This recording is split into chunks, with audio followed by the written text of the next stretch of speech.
ಪಂಡಿತ ಸತ್ಯಚಂದ್ರಾಚಾರ್ಯರು ಆ ಯಜ್ಞಪುರುಷ, ಆ ವೇದ ಪುರುಷನ ಮಹಿಮೆಯನ್ನು ನಮಗೆ ಹೇಳ್ತಾ ಇದ್ದರು. ನಿಜವಾಗಿಯೂ ಕೂಡ ಒಂದೊಂದು ವಿಚಾರಗಳು ಕೂಡ ಬಹಳ ಅಪೂರ್ವವಾದ ವಿಚಾರಗಳು. ಅವರು ನಿರೂಪಣೆ ಮಾಡುವಂತಹ ಶಕ್ತಿಯೂ ಕೂಡ ಬಹಳ ವಿಶಿಷ್ಟವಾದದ್ದು.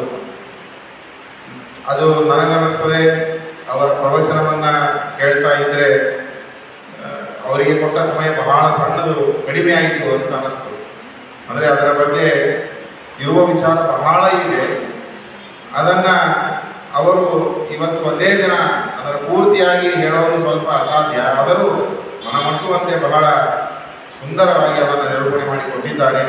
ಹಾಗಾಗಿ ನಮ್ಮ ಶ್ರೀ ವೇದಮೂರ್ತಿ ಕಟ್ಟಿಯಾಚಾರ್ಯರ ಪರವಾಗಿ ಹಾಗೂ ಎಲ್ಲ ಭಗವದ್ಭಕ್ತರ ವೃಂದದಿಂದ ಅವರಿಗೆ ನಮಸ್ಕಾರಪೂರ್ವಕವಾದ ಧನ್ಯವಾದಗಳನ್ನು ಹೇಳ್ತಾ, ಪುನಃ ಮತ್ತೆ ಇಂತಹ ಕಾರ್ಯಕ್ರಮಗಳಿಗೆ ಆಚಾರ್ಯರು ಬರಬೇಕು ಅಂತವರಲ್ಲಿ ನಾನು ಪ್ರಾರ್ಥನೆಯನ್ನು ಮಾಡ್ತಾ, ನಮ್ಮ ಕಟ್ಟಿಯಾಚಾರ್ಯ ಅಣ್ಣಂದಿರು ಶ್ರೀ ವೇದಮೂರ್ತಿ ಗುರುರಾಜಾಚಾರ್ಯವರು ಅವರಿಗೆ ಫಲವನ್ನು ಹಾಗೂ ತುಳಸಿ ಪತ್ರವನ್ನು ಸಮರ್ಪಣೆ ಮಾಡಬೇಕು ಅಂತ ಅವರಲ್ಲಿ ವಿನಂತಿ.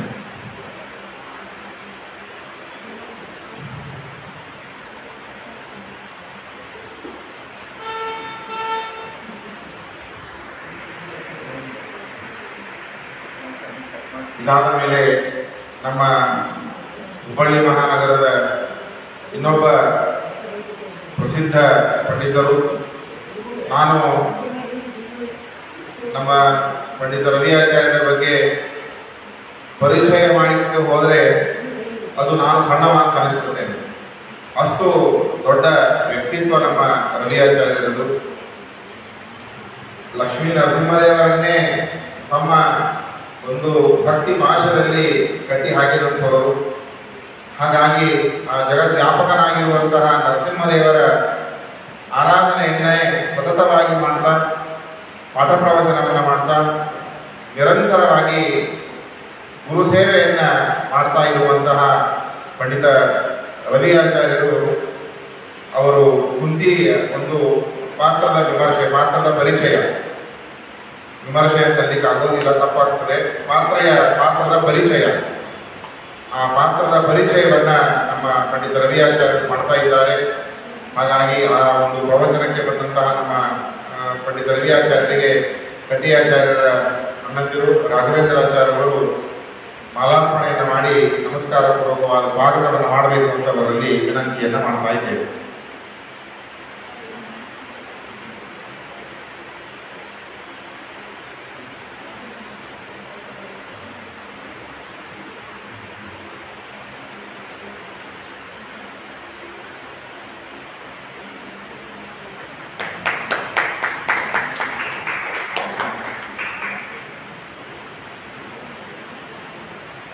ನಾಳೆ ದಿನಾಂಕ 1-4-2025 ಮಂಗಳವಾರ ಸಾಯಂಕಾಲ 4ರಿಂದ 5ರವರೆಗೆ ಮಹಿಳಾ ಮಂಡಳಿಯಿಂದ ಭಜನೆ, ಸಾಯಂಕಾಲ 5ರಿಂದ 7ರವರೆಗೆ 7:30ರವರೆಗೆ ಪ್ರಸಿದ್ಧ ಗಾಯಕರಾದಂತಹ ಶೇಷಗಿರಿದಾಸವರಿಂದ ದಾಸವಾಣಿ ಕಾರ್ಯಕ್ರಮ, 7:30ರಿಂದ ಪಂಡಿತ ಸುರೇಶಾಚಾರ್ಯರ ಒಂದು ಪ್ರವಚನ ಇರುತ್ತದೆ.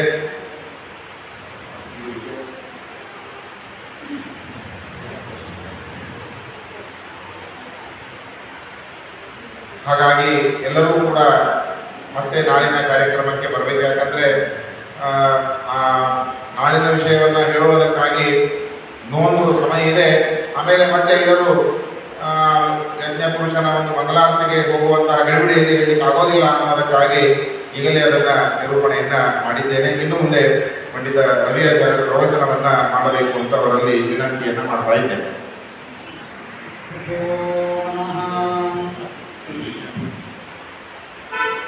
ಪರಮಗುರುಭ್ಯೋ ನಮಃ. ಶ್ರೀಮದಾನಂದತೀರ್ಥ ಭಗವತ್ಪಾದಾಚಾರ್ಯ ಗುರುಭ್ಯೋ ನಮಃ. ಶ್ರೀ ವೇದವ್ಯಾಸಾಯ ನಮಃ. ಹರಿ ಓಂ.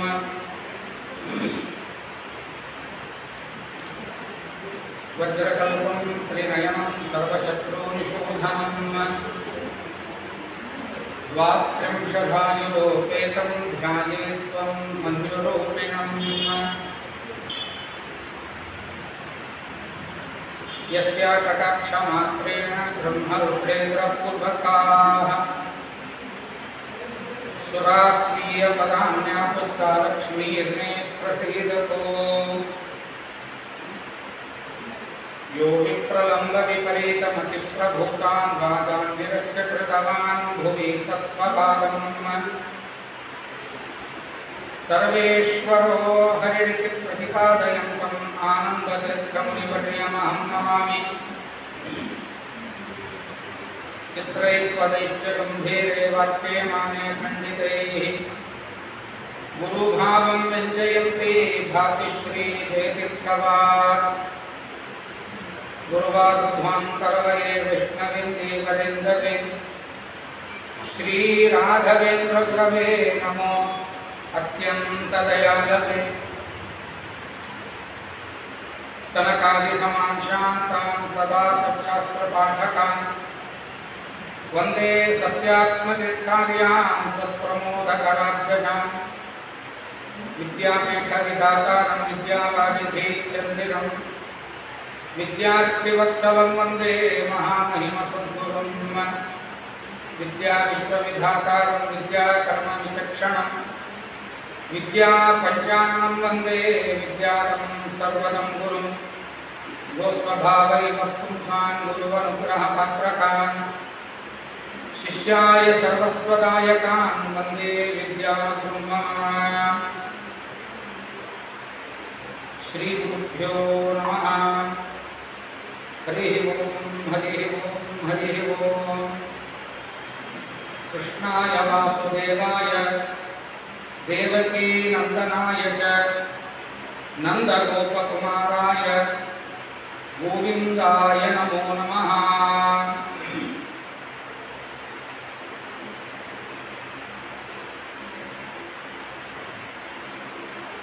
ಶ್ರೀಮನ್ ಮಹಾಭಾರತದಲ್ಲಿ ಹೆಚ್ಚು ಕಡಿಮೆ ಅತ್ಯಂತ ಪ್ರಾರಂಭದಿಂದ ಹಿಡಿದುಕೊಂಡು ಅಂದರೆ ಆದಿಪರ್ವದಿಂದ ಹಿಡಿದುಕೊಂಡು ಕಡೆಯವರೆಗೆ ಬರುವಂತಹ ಪಾತ್ರ ಇದು ಕುಂತಿಯ ಪಾತ್ರ. ಕುಂತಿಯ ಪಾತ್ರದ ಪರಿಚಯ ನಾವು ಮಾಡ್ತಾ ಹೋದಂಗೆ ಬಹುಶಃ ನಮ್ಮ ಜೀವನದಲ್ಲಿ ಎಷ್ಟೋ ಜನ ಕುಂತಿಯರ ದರ್ಶನ ನಮಗೆ ಆಗ್ತದೆ. ಪುರಾಣಗಳ ವೈಶಿಷ್ಟ್ಯವೇ ಇದು. ಎಂದೋ ನಡೆದಿದ್ದು, ಯಾವಾಗೋ ಆದದ್ದು, ನಮಗದು ನೋಡಲಿಕ್ಕಾಗಿಲ್ಲ, ಅದು ನಮಗೆ ಸಂಬಂಧ ಇಲ್ಲ ಅನ್ನೋ ಹಂಗಿಲ್ಲ.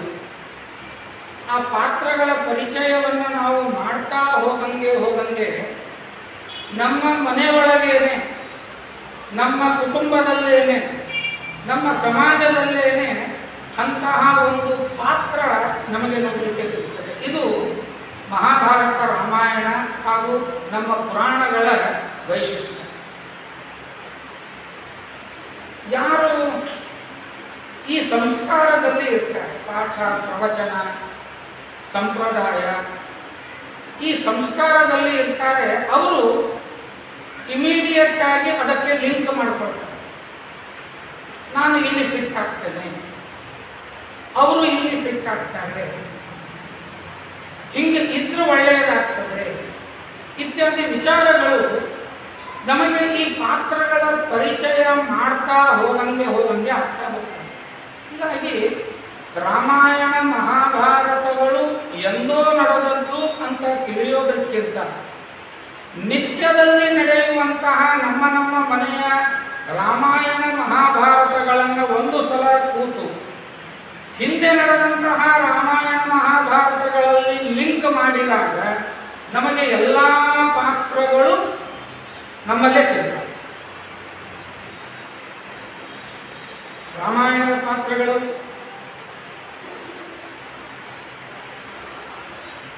ಎಲ್ಲ ಪಾತ್ರಗಳು ಎಲ್ಲ ಪುರಾಣಗಳಲ್ಲಿಯೂ ನಮಗೆ ನೋಡಲಿಕ್ಕೆ ಸಿಗ್ತವೆ.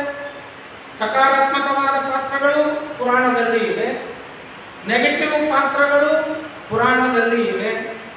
ನಾವು ಏನಿದ್ದೇವೆ, ಏನು ಆಗಬೇಕು, ಇದನ್ನು ಅರ್ಥ ಮಾಡಿಕೊಳ್ಳಿಕ್ಕಾಗಿ, ಅರ್ಥ ಮಾಡಿಸ್ಲಿಕ್ಕಾಗಿ ಇದ್ದದ್ದೇ ಪುರಾಣಗಳು. ಈಗ ಹಿಂದಿನ ಉಪನ್ಯಾಸಕಾರರು ಪಂಡಿತ ಸತ್ಯಸಂಧಾಚಾರ್ಯರು ಹೇಳಿದರು, ವೇದಗಳು ಎಷ್ಟೆಲ್ಲ ಮಹತ್ವಗಳನ್ನು ತಿಳಿಸಿಕೊಡ್ತವೆ. ಬರೀ ಸಂಸ್ಕಾರದ ಮಾತ್ರ ಅಲ್ಲ, ನಮ್ಮ ಜೀವನದ ಶೈಲಿಯನ್ನು ಕೂಡ ವೇದಗಳು ಸುಂದರವಾಗಿ ತಿಳಿಸಿಕೊಡ್ತವೆ ಅಂತ ಹೇಳಿದರು.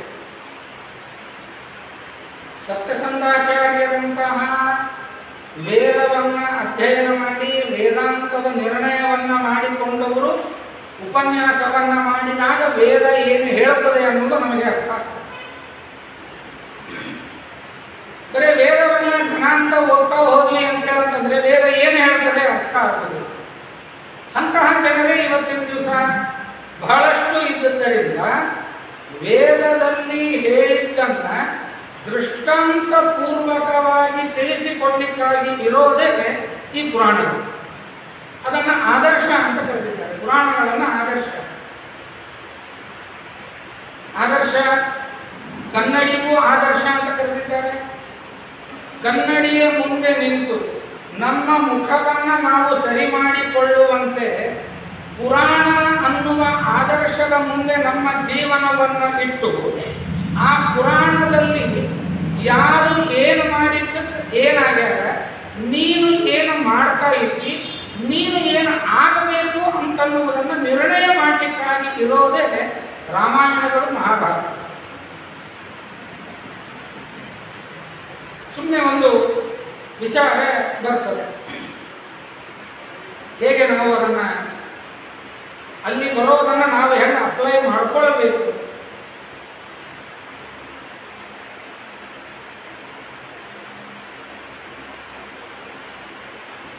ಕೃಪಿ ದ್ರೋಣಾಚಾರ್ಯರ ಮಗನಾದಂತಹ ಅಶ್ವತ್ಥಾಮಾಚಾರ್ಯರು, ದ್ರೋಣಾಚಾರ್ಯರು ಪಾಠವನ್ನು ಹೇಳುವಾಗ ಅಶ್ವತ್ಥಾಮಾಚಾರ್ಯರ ಜೊತೆಗೇನೆ ಎಲ್ಲ ಕೌರವರು ಪಾಂಡವರು ಕೂಡಿ ಪಾಠ ಓದ್ತಾ ಇದ್ರು. ಎಲ್ಲರೂ ಮಧ್ಯದಲ್ಲಿ ವಿರಾಮ ಬಂತು ಅಂತ ಹೇಳಂತಂದ್ರೆ ಹಾಲು ಕುಡಿದು ಬರೋಣ ಅಂತ ಹೋಗ್ತಿದ್ರು. ದ್ರೋಣಾಚಾರ್ಯರ ಮನೆಯೊಳಗೆ ಆಕಳಿಲ್ಲ, ಹಾಲಿಲ್ಲ. ಈಗ ಹೆಂಗ ಗುಡಿಗೆ ಮಠಕ್ಕೆ ಹೋದಾಗ, ಪ್ರವಚನಕ್ಕೆ ಪುರಾಣಕ್ಕೆ ಹೋದಾಗ, ಮಂತ್ರಾಕ್ಷತೆ ತಗೊಳ್ಳೋ ಮುಂದಾಗ 10 ರೂಪಾಯಿ, 5 ರೂಪಾಯಿ, 100 ರೂಪಾಯಿ ನಮ್ಮ ಯೋಗ್ಯತಾನುಸಾರವಾಗಿ ನಾವು ದಕ್ಷಿಣೆ ಹಾಕ್ತೀವಲ್ಲ, ಆ ಕಾಲದಲ್ಲಿ ಒಬ್ಬ ಬ್ರಾಹ್ಮಣನಿಗೆ ನಮಸ್ಕಾರವನ್ನು ಮಾಡುವಾಗ 10 ಆಕಳ, 100 ಆಕಳ, 50 ಆಕಳ ದಾನ ಮಾಡಿ ನಮಸ್ಕಾರ ಮಾಡುವಂತಹ ಕಾಲ ಅದು. ಅಂತಹ ಕಾಲದಲ್ಲಿ ದ್ರೋಣಾಚಾರ್ಯರ ಮನೆಯೊಳಗೆ ಒಂದು ಆಕಳ ಇದ್ದಿದ್ದಿಲ್ಲ. ಯಾಕೆ ಅಂತ ಹೇಳಂತಂದ್ರೆ ಅವರು ತಮ್ಮ ಇಡೀ ಜೀವನದಲ್ಲಿ ಒಂದು ವ್ರತವನ್ನು ಮಾಡ್ತಿದ್ರು, ಅಪ್ರತಿಗ್ರಹ ಅಂತನ್ನುವ ವ್ರತ.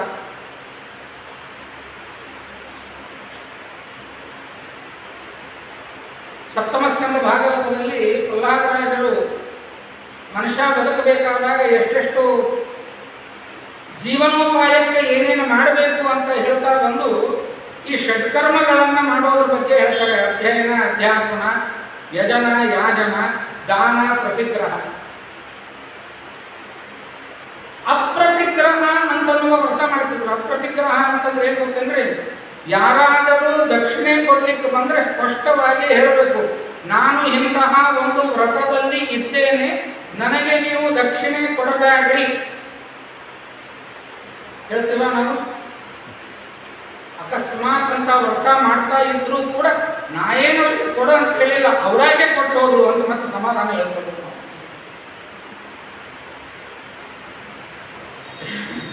ಈ ಏಕೋಡಿ ಮೂಕು ವ್ರತ ಮಾಡ್ತಿರ್ತಾರೆ ಚಾತುರ್ಮಾಸಗಳಲ್ಲಿ. ಮಠಕ್ಕೆ ಗಿಟ್ಟಕ್ಕೆ ಹೋಗೋ ಮುಂದಾಗ ಒಂದು ಅರ್ಧ ಡಜನ್ ದೊಣ್ಣಿ ತೊಗೊಂಡೇ ಹೋಗೋದು.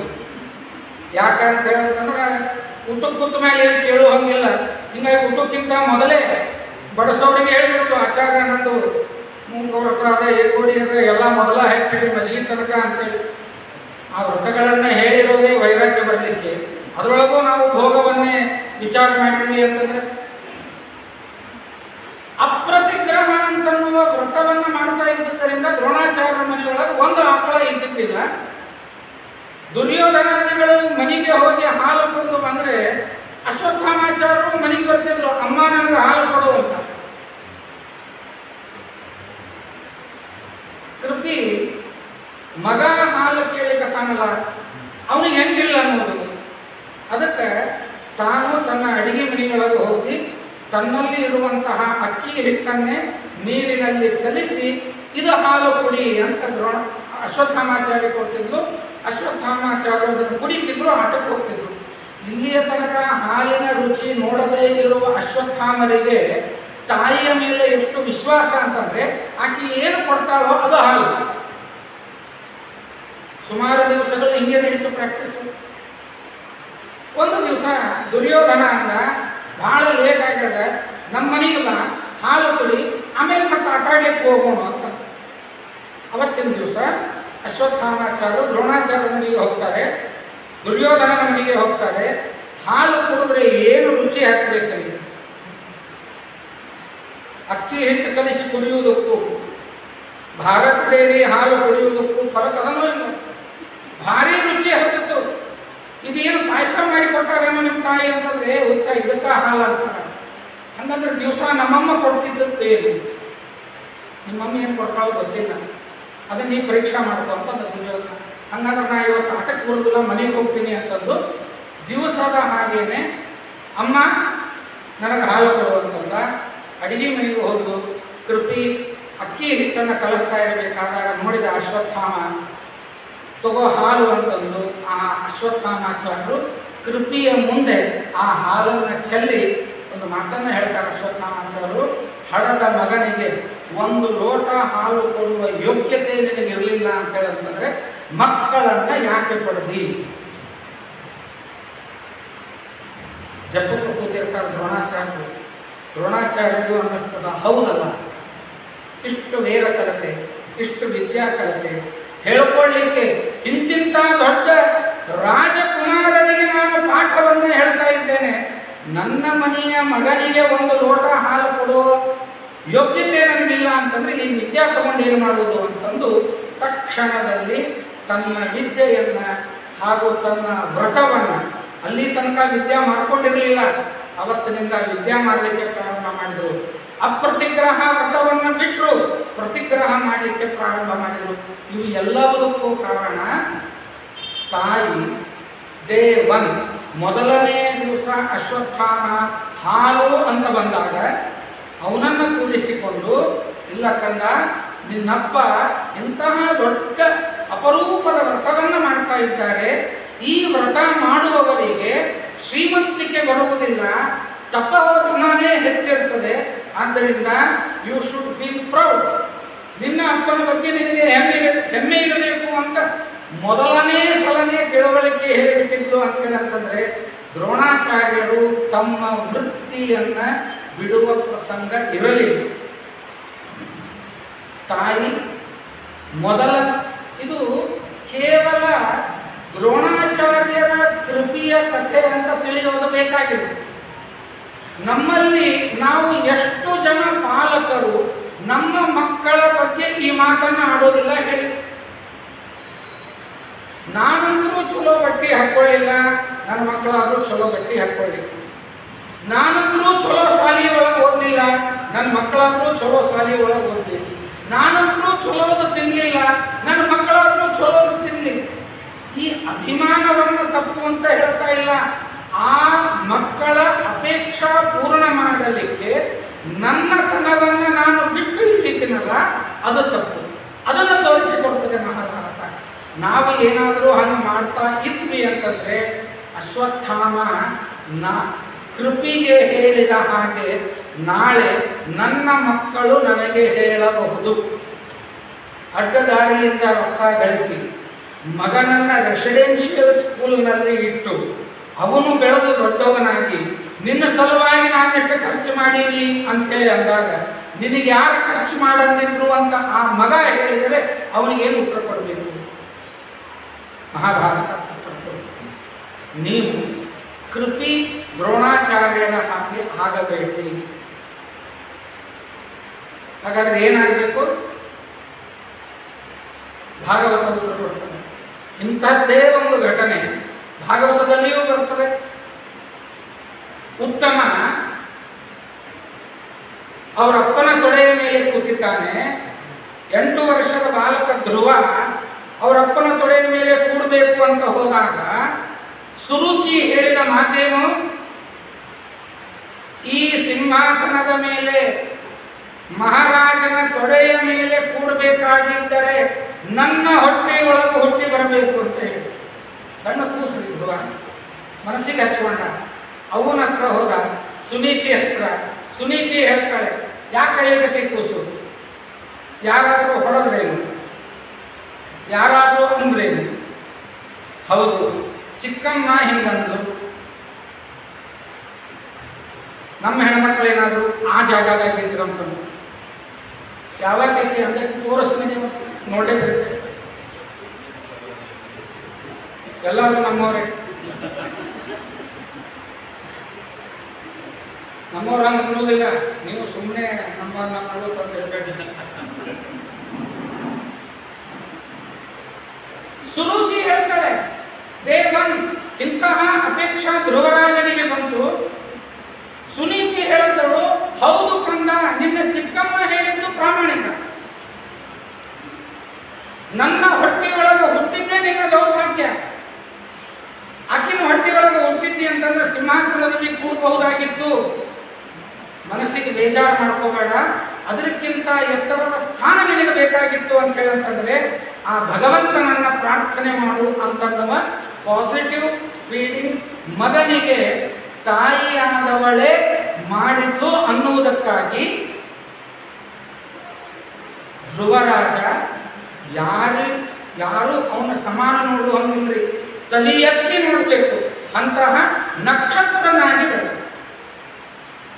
ಅಲ್ರಿ, ನಿಮಗೆ ಕೊಟ್ಟದ್ದು ವಿಷಯ ಏನು? ನೀವು ಮಾತಾಡ್ಲಿಕ್ಕತ್ತೀರೇನು? ಕುಂತಿ ಪಾತ್ರ ಪರಿಚಯ ಮಾಡ್ರಿ ಅಂತಂದ್ರೆ ಸುನೀತಿನ ತಗೊಂಡ್ಬಂದ್ರಿ, ಕೃಪಿನ ತಗೊಂಡ್ಬಂದ್ರಿ. ಯಾಕೆ ಅಲ್ಲಿಗೆ ಬಂದೆ? ಹೆಣ್ಣು ಮಕ್ಕಳು ವಿಶೇಷವಾಗಿ ತಾಯಂದು ತಮ್ಮ ಮಕ್ಕಳ ಬಗ್ಗೆ ಇಂತಹ ಅಪ್ರೋಚ್ ಇದ್ದರೆ ಏನಾಗುತ್ತದೆ ಅನ್ನುವುದಕ್ಕೆ ಮಹಾಭಾರತದಲ್ಲಿ ಬರುವಂತಹ 2 ತಾಯಂದರ ಪಾತ್ರ ನಮಗೆ ತೋರಿಸಿಕೊಡುತ್ತದೆ. ಒಂದು ಕುಂತಿ, ಇನ್ನೊಂದು ಗಾಂಧಾರಿ. 2 ತಾಯಂದರು. ಕುಂತಿಯ ಮಕ್ಕಳು ಪಾಂಡವರಾದರೆ ಗಾಂಧಾರಿಯ ಮಕ್ಕಳು ಕೌರವರಾಗ್ತಾರೆ. ಕುಂತಿ ಬೇಕಾದಷ್ಟು ಕಷ್ಟಗಳು ಅನುಭವಿಸಿದರೂ ತನ್ನ ಮಕ್ಕಳನ್ನ ಯಾವ ಕಾರಣಕ್ಕೂ ಅಡ್ಡದಾರಿಗೆ ಹೋಗ್ಲಿಕ್ಕೆ ಬಿಟ್ಟಿಲ್ಲ. ಬೇಕಾದಷ್ಟು ಅವಮಾನಗಳನ್ನು ಅನುಭವಿಸಿದರೂ ಎಂದಿಗೂ ತನ್ನ ಮಕ್ಕಳನ್ನ ಕರ್ಕೊಂಡು ಹೋಗಿ ಆತ್ಮಹತ್ಯೆ ಮಾಡಿಕೊಳ್ಳುವ ವಿಚಾರ ಅವಳಿಗೆ ಬರಲಿಲ್ಲ.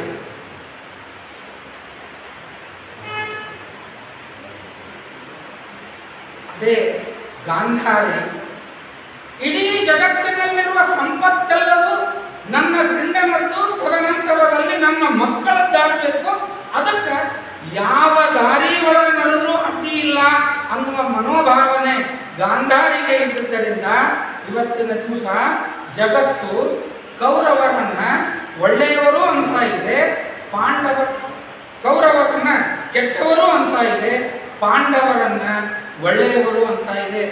ಆ ಒಳ್ಳೆಯವರು ಕೆಟ್ಟವರು ಮಕ್ಕಳು ಆಗಬೇಕಂತ ಹೇಳಂತಂದ್ರೆ ಅದಕ್ಕೆ ಮೊದಲನೆಯ ಜವಾಬ್ದಾರಿ ತಾಯಿ. ಅಪ್ಪ ನೌಕರಿ ಮಾಡವ, ಕೆಲಸಕ್ಕೆ ಹೋಗವ, ತಂದೆಯ ಜೊತೆಗೆ ಮಕ್ಕಳು ಎಷ್ಟು ಇರ್ತಾರೋ ಅದಕ್ಕಿಂತ ಹೆಚ್ಚು ತಾಯಿಯ ಜೊತೆಗೆ ಮಕ್ಕಳು ಇರ್ತಾರೆ. ಹೀಗಾಗಿ ತಂದೆಯ ರೂಪ ಮಕ್ಕಳಿಗೆ ಬಂದರೂ ಬರಬಹುದು, ಬರದೇ ಇದ್ರೂ ಇರಬಹುದು, ಆದರೆ ತಾಯಿಯ ಸ್ವಭಾವ ಮಕ್ಕಳಲ್ಲಿ ಬಂದೇ ಬರ್ತದೆ. ಹೀಗಾಗಿ ತಾಯಿಯ ಪಾತ್ರ ಬಹಳ ದೊಡ್ಡದು.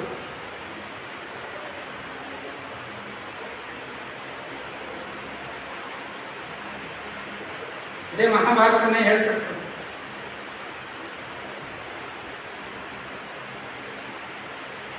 ಜೀವನದಲ್ಲಿ ನಾವು ಉತ್ತುಂಗಕ್ಕೆ ಹೋಗಬೇಕು ಅಂತಂದರೆ 4 ಜನರ ಸಹಾಯ ಸಪೋರ್ಟ್ ಅತ್ಯಂತ ಅವಶ್ಯಕ. ಆ 4 ಜನ ಒಳ್ಳೆಯವರು ಸಿಗಬೇಕು. 4 ಜನ. ಮೊದಲನೇದವರು ತಂದೆ ಒಳ್ಳೆಯವರು ಸಿಗಬೇಕು. ತಂದೆಗೆ ಜವಾಬ್ದಾರಿ ಬೇಕು ಮನೆಯ ಬಗ್ಗೆ. ನಾನು ಹೊರಗಿಂದ ಬೇಕಾದಷ್ಟೇ ಟೆನ್ಷನ್ ಆಗಿರ್ತದ, ನೀವು ಇವನ್ನೆಲ್ಲ ಹಚ್ಚಬೇಡ ಅಂತೇಳಿ ಅನ್ನುವಂಗಿಲ್ಲ. ಅಪ್ಪನದ್ದು ಅಷ್ಟೇ ರೆಸ್ಪಾನ್ಸಿಬಿಲಿಟಿ. ಮಗ ಏನು ಓದ್ತಾನೆ, ಎಲ್ಲಿ ಹೋಗ್ತಾನೆ, ಏನು ಮಾಡ್ತಾನೆ, ಇದನ್ನೆಲ್ಲ ಅಪ್ಪ ಜವಾಬ್ದಾರಿ ತಗೋಬೇಕು. ಅವನೇ ಕೆಟ್ಟವ ಆಗಿಬಿಟ್ಟ, ಅವನೇ ರಾತ್ರಿ ಬರೋ ಮುಂದಾಗ ಮನೆಗೆ ಕುಡ್ಕೊಂಡು ಬಂದ ಅಂತ ಹೇಳಂತಂದ್ರೆ ಮಗ ಹೆಂಗೆ ಉದ್ಧಾರ ಆಗಲಿಕ್ಕೆ ಸಾಧ್ಯ. ಹೀಗಾಗಿ ಅಪ್ಪ ಒಳ್ಳೆಯವ ಬೇಕು. ಎರಡನೇದು ಹೆಂಡತಿ ಒಳ್ಳೆಯ ಸಿಗಬೇಕು. ಹೆಂಡತಿ ಒಳ್ಳೆಯ ಸಿಗಬೇಕು. ಗಂಡ ಏನು ಮಾಡಿದರೂ ಅದಕ್ಕೆ ಹೆಗಲಿಗೆ ಹೆಗಲು ಕೊಟ್ಟು ಗಂಡನನ್ನು ಸರಿಯಾಗಿ ಅರ್ಥ ಮಾಡಿಕೊಂಡು ಅವನ ಪ್ರತಿಯೊಂದು ಟೆನ್ಷನ್ನನ್ನು ಕಡಿಮೆ ಮಾಡುವಂತಹ ಹೆಂಡತಿ ಇರಬೇಕು. ಅಕಸ್ಮಾತ್ ಆಕಿ ಹೊರಗಿಂದ ಬಂದ ಕೂಡಲೇ ನಿಮ್ಮ ತಂಗಿ ಹಿಂಗೆ ಮಾಡಿದ್ಲು, ನಿಮ್ಮ ಅವ್ವ ಹಿಂಗೆ ಮಾಡಿದ್ಲು, ನಿಮ್ಮ ಇವ್ರು ಹಿಂಗೆ ಮಾಡಿದ್ರು, ಕಂಪ್ಲೇಂಟ್ ಹೇಳಿ ಕತ್ಲು ಅಂತ ಹೇಳಂತಂದ್ರೆ ಅವ ಅಂತಾನೆ ಹೊರಗಿನ ಟೆನ್ಷನ್ನ ಚಲೋ ಅದ, ಮನೆಗೆ ಬಂದು ಹೊಸ ಟೆನ್ಷನ್ ಯಾಕೆ ತಗೊಳ್ಳಿ ಅಂತೇಳಿ ಮನೆಗೆ ಬರಬೇಕು. ಹೆಂಡತಿ ಒಳ್ಳೆಯದು ಸಿಗಬೇಕು. ಮೊದಲು ತಂದೆ ಒಳ್ಳೆಯದು ಸಿಗಬೇಕು, ಎರಡನೇದು ಹೆಂಡತಿ ಒಳ್ಳೆಯದು ಸಿಗಬೇಕು, ಮೂರನೇದು ಗುರು ಒಳ್ಳೆಯದು ಸಿಗಬೇಕು. ಶಿಷ್ಯನಲ್ಲಿ ಯಾವ ಪ್ರತಿಭೆ ಇದೆ, ಏನು ಓದಿದ್ರೆ ಅವನು ಮುಂದೆ ಬರ್ತಾನೆ, ಅದನ್ನು ಅರ್ಥ ಮಾಡಿಕೊಂಡು ಅದನ್ನು ಕಲಿಸಿ ಅಲ್ಲಿಂದ ಅವನನ್ನು ಎತ್ತಬೇಕು. ಗುರುನೇ ಇವ ನನಗಿಂತ ಹೆಚ್ಚು ಬೆಳೆದು ಬಿಟ್ರೆ ಹೆಂಗ ಅಂತ ಅವನ ತಲೆ ಒಳಗೆ ಬಂತು ಅಂತಂದ್ರೆ ಗುರು ಕೆಟ್ಟವ ಸಿಕ್ಕ ಅಂತ ಹೇಳಂತಂದ್ರೆ ಶಿಷ್ಯ ಮೇಲೆ ಬರ್ಲಿಕ್ಕೆ ಆಗೋದಿಲ್ಲ. ನಾಲ್ಕನೇದ್ದು ಗೆಳೆಯ ಒಳ್ಳೆಯವ ಸಿಗಬೇಕು. ಫ್ರೆಂಡ್ ಸರ್ಕಲ್ ಭಾಳ ಬಿಸ್ನೆಸ್ನಲ್ಲಿ ಭಾಳ ಡೌನ್ ಆಗಿದೆ, ಮಾರ್ಕೆಟ್ನಲ್ಲಿ ರೊಕ್ಕ ಸಿಕ್ಕೊಂಡ್ಬಿಟ್ಟಿದೆ, ಬರ್ತಾನೆ ಇಲ್ಲ, ಭಯಂಕರ ಸಾಲ ಆಗಿಬಿಟ್ಟಿದೆ, ಏನು ಮಾಡಬೇಕು ಅಂತ ಟೆನ್ಷನ್ ಇದ್ದಾಗ ಒಬ್ಬ ಒಳ್ಳೆಯ ಗೆಳೆಯ ಇದ್ದ ಅಂತಂದರೆ 4ನೇ ತಾರೀಕಿಗೆ ಬಾ, ಸ್ವಾಮಿಗಳು ಬರ್ತಾರ, ಮಂತ್ರಾಕ್ಷತೆ ತಗೋ, ಅವ್ರು ಮಂತ್ರಾಕ್ಷತೆ ಕೊಟ್ಟರು ಅಂತ ಹೇಳಂತಂದ್ರೆ ಎಲ್ಲ ಸಮಸ್ಯೆ ಪರಿಹಾರ ಆಗ್ತದೆ, ಮಠಕ್ಕೆ ಹೋಗು, ಪ್ರದಕ್ಷಿಣೆ ಹಾಕು, ಹಿಂಗೆ ಹೇಳೋ ಫ್ರೆಂಡ್ಸ್ ಸಿಗಬೇಕು. ಎಂಥದ್ದು ಬೇಕಾದ ಟೆನ್ಷನ್ ಇರಲಿ, ಇಲ್ಲೇ ಶಿರೂರ್ ಪಾರ್ಕ್ ಕಾರ್ನರ್ ಪಾರ್ಕ್ ಎಲ್ಲ ಪರಿಹಾರ ಆಗ್ತದ ಅಂತನ್ನುವ ಗೆಳೆಯ ಸಿಕ್ಕ ಅಂತ ಹೇಳಂತಂದ್ರೆ ಸಂಸಾರ ಜೀವನ ಸತ್ಯಾನಾಶವಾಗಿ ಹೋಗ್ತದೆ. ಈ 4 ಜನರು ಒಳ್ಳೆಯವರು ಸಿಗ್ತದೆ.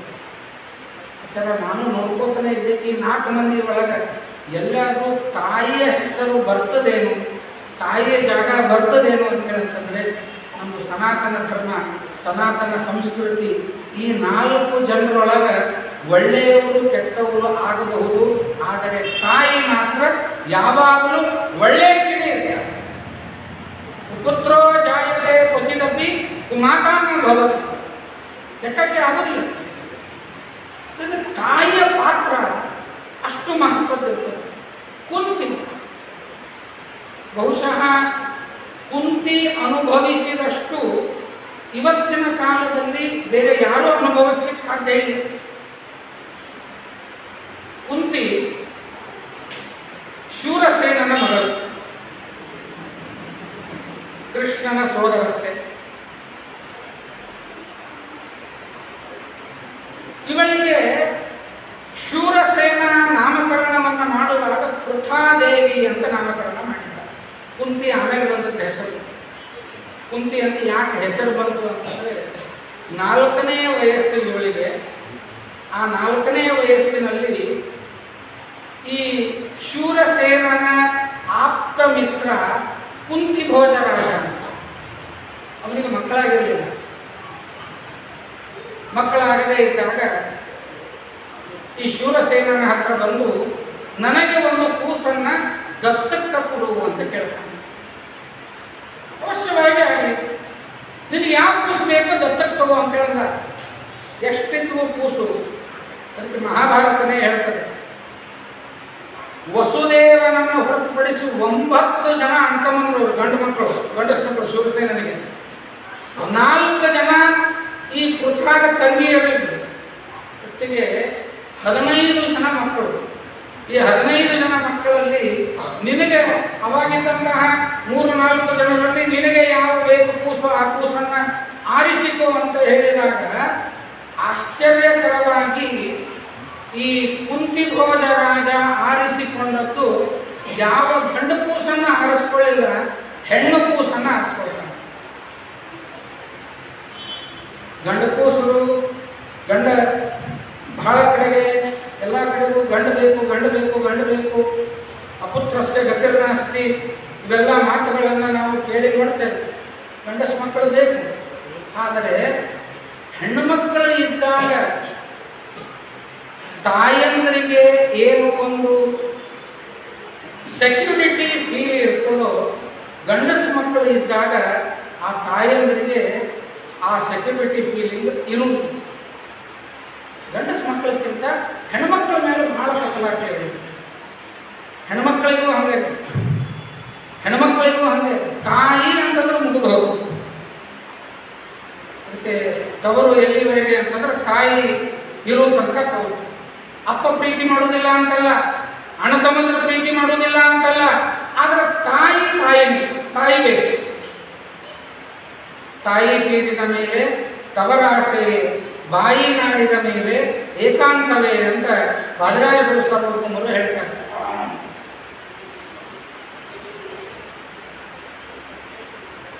ಹೆಣ್ಣು ಮಗಳನ್ನು ನಾನು ದತ್ತಕ್ಕೆ ಪಡೆದರೆ ಅವಳಲ್ಲಿ ಹುಟ್ಟುವ ಗಂಡಸು ಮಗನನ್ನು ನಾನು ಮಗನನ್ನಾಗಿ ಮಾಡ್ಕೊಳ್ತೇನೆ.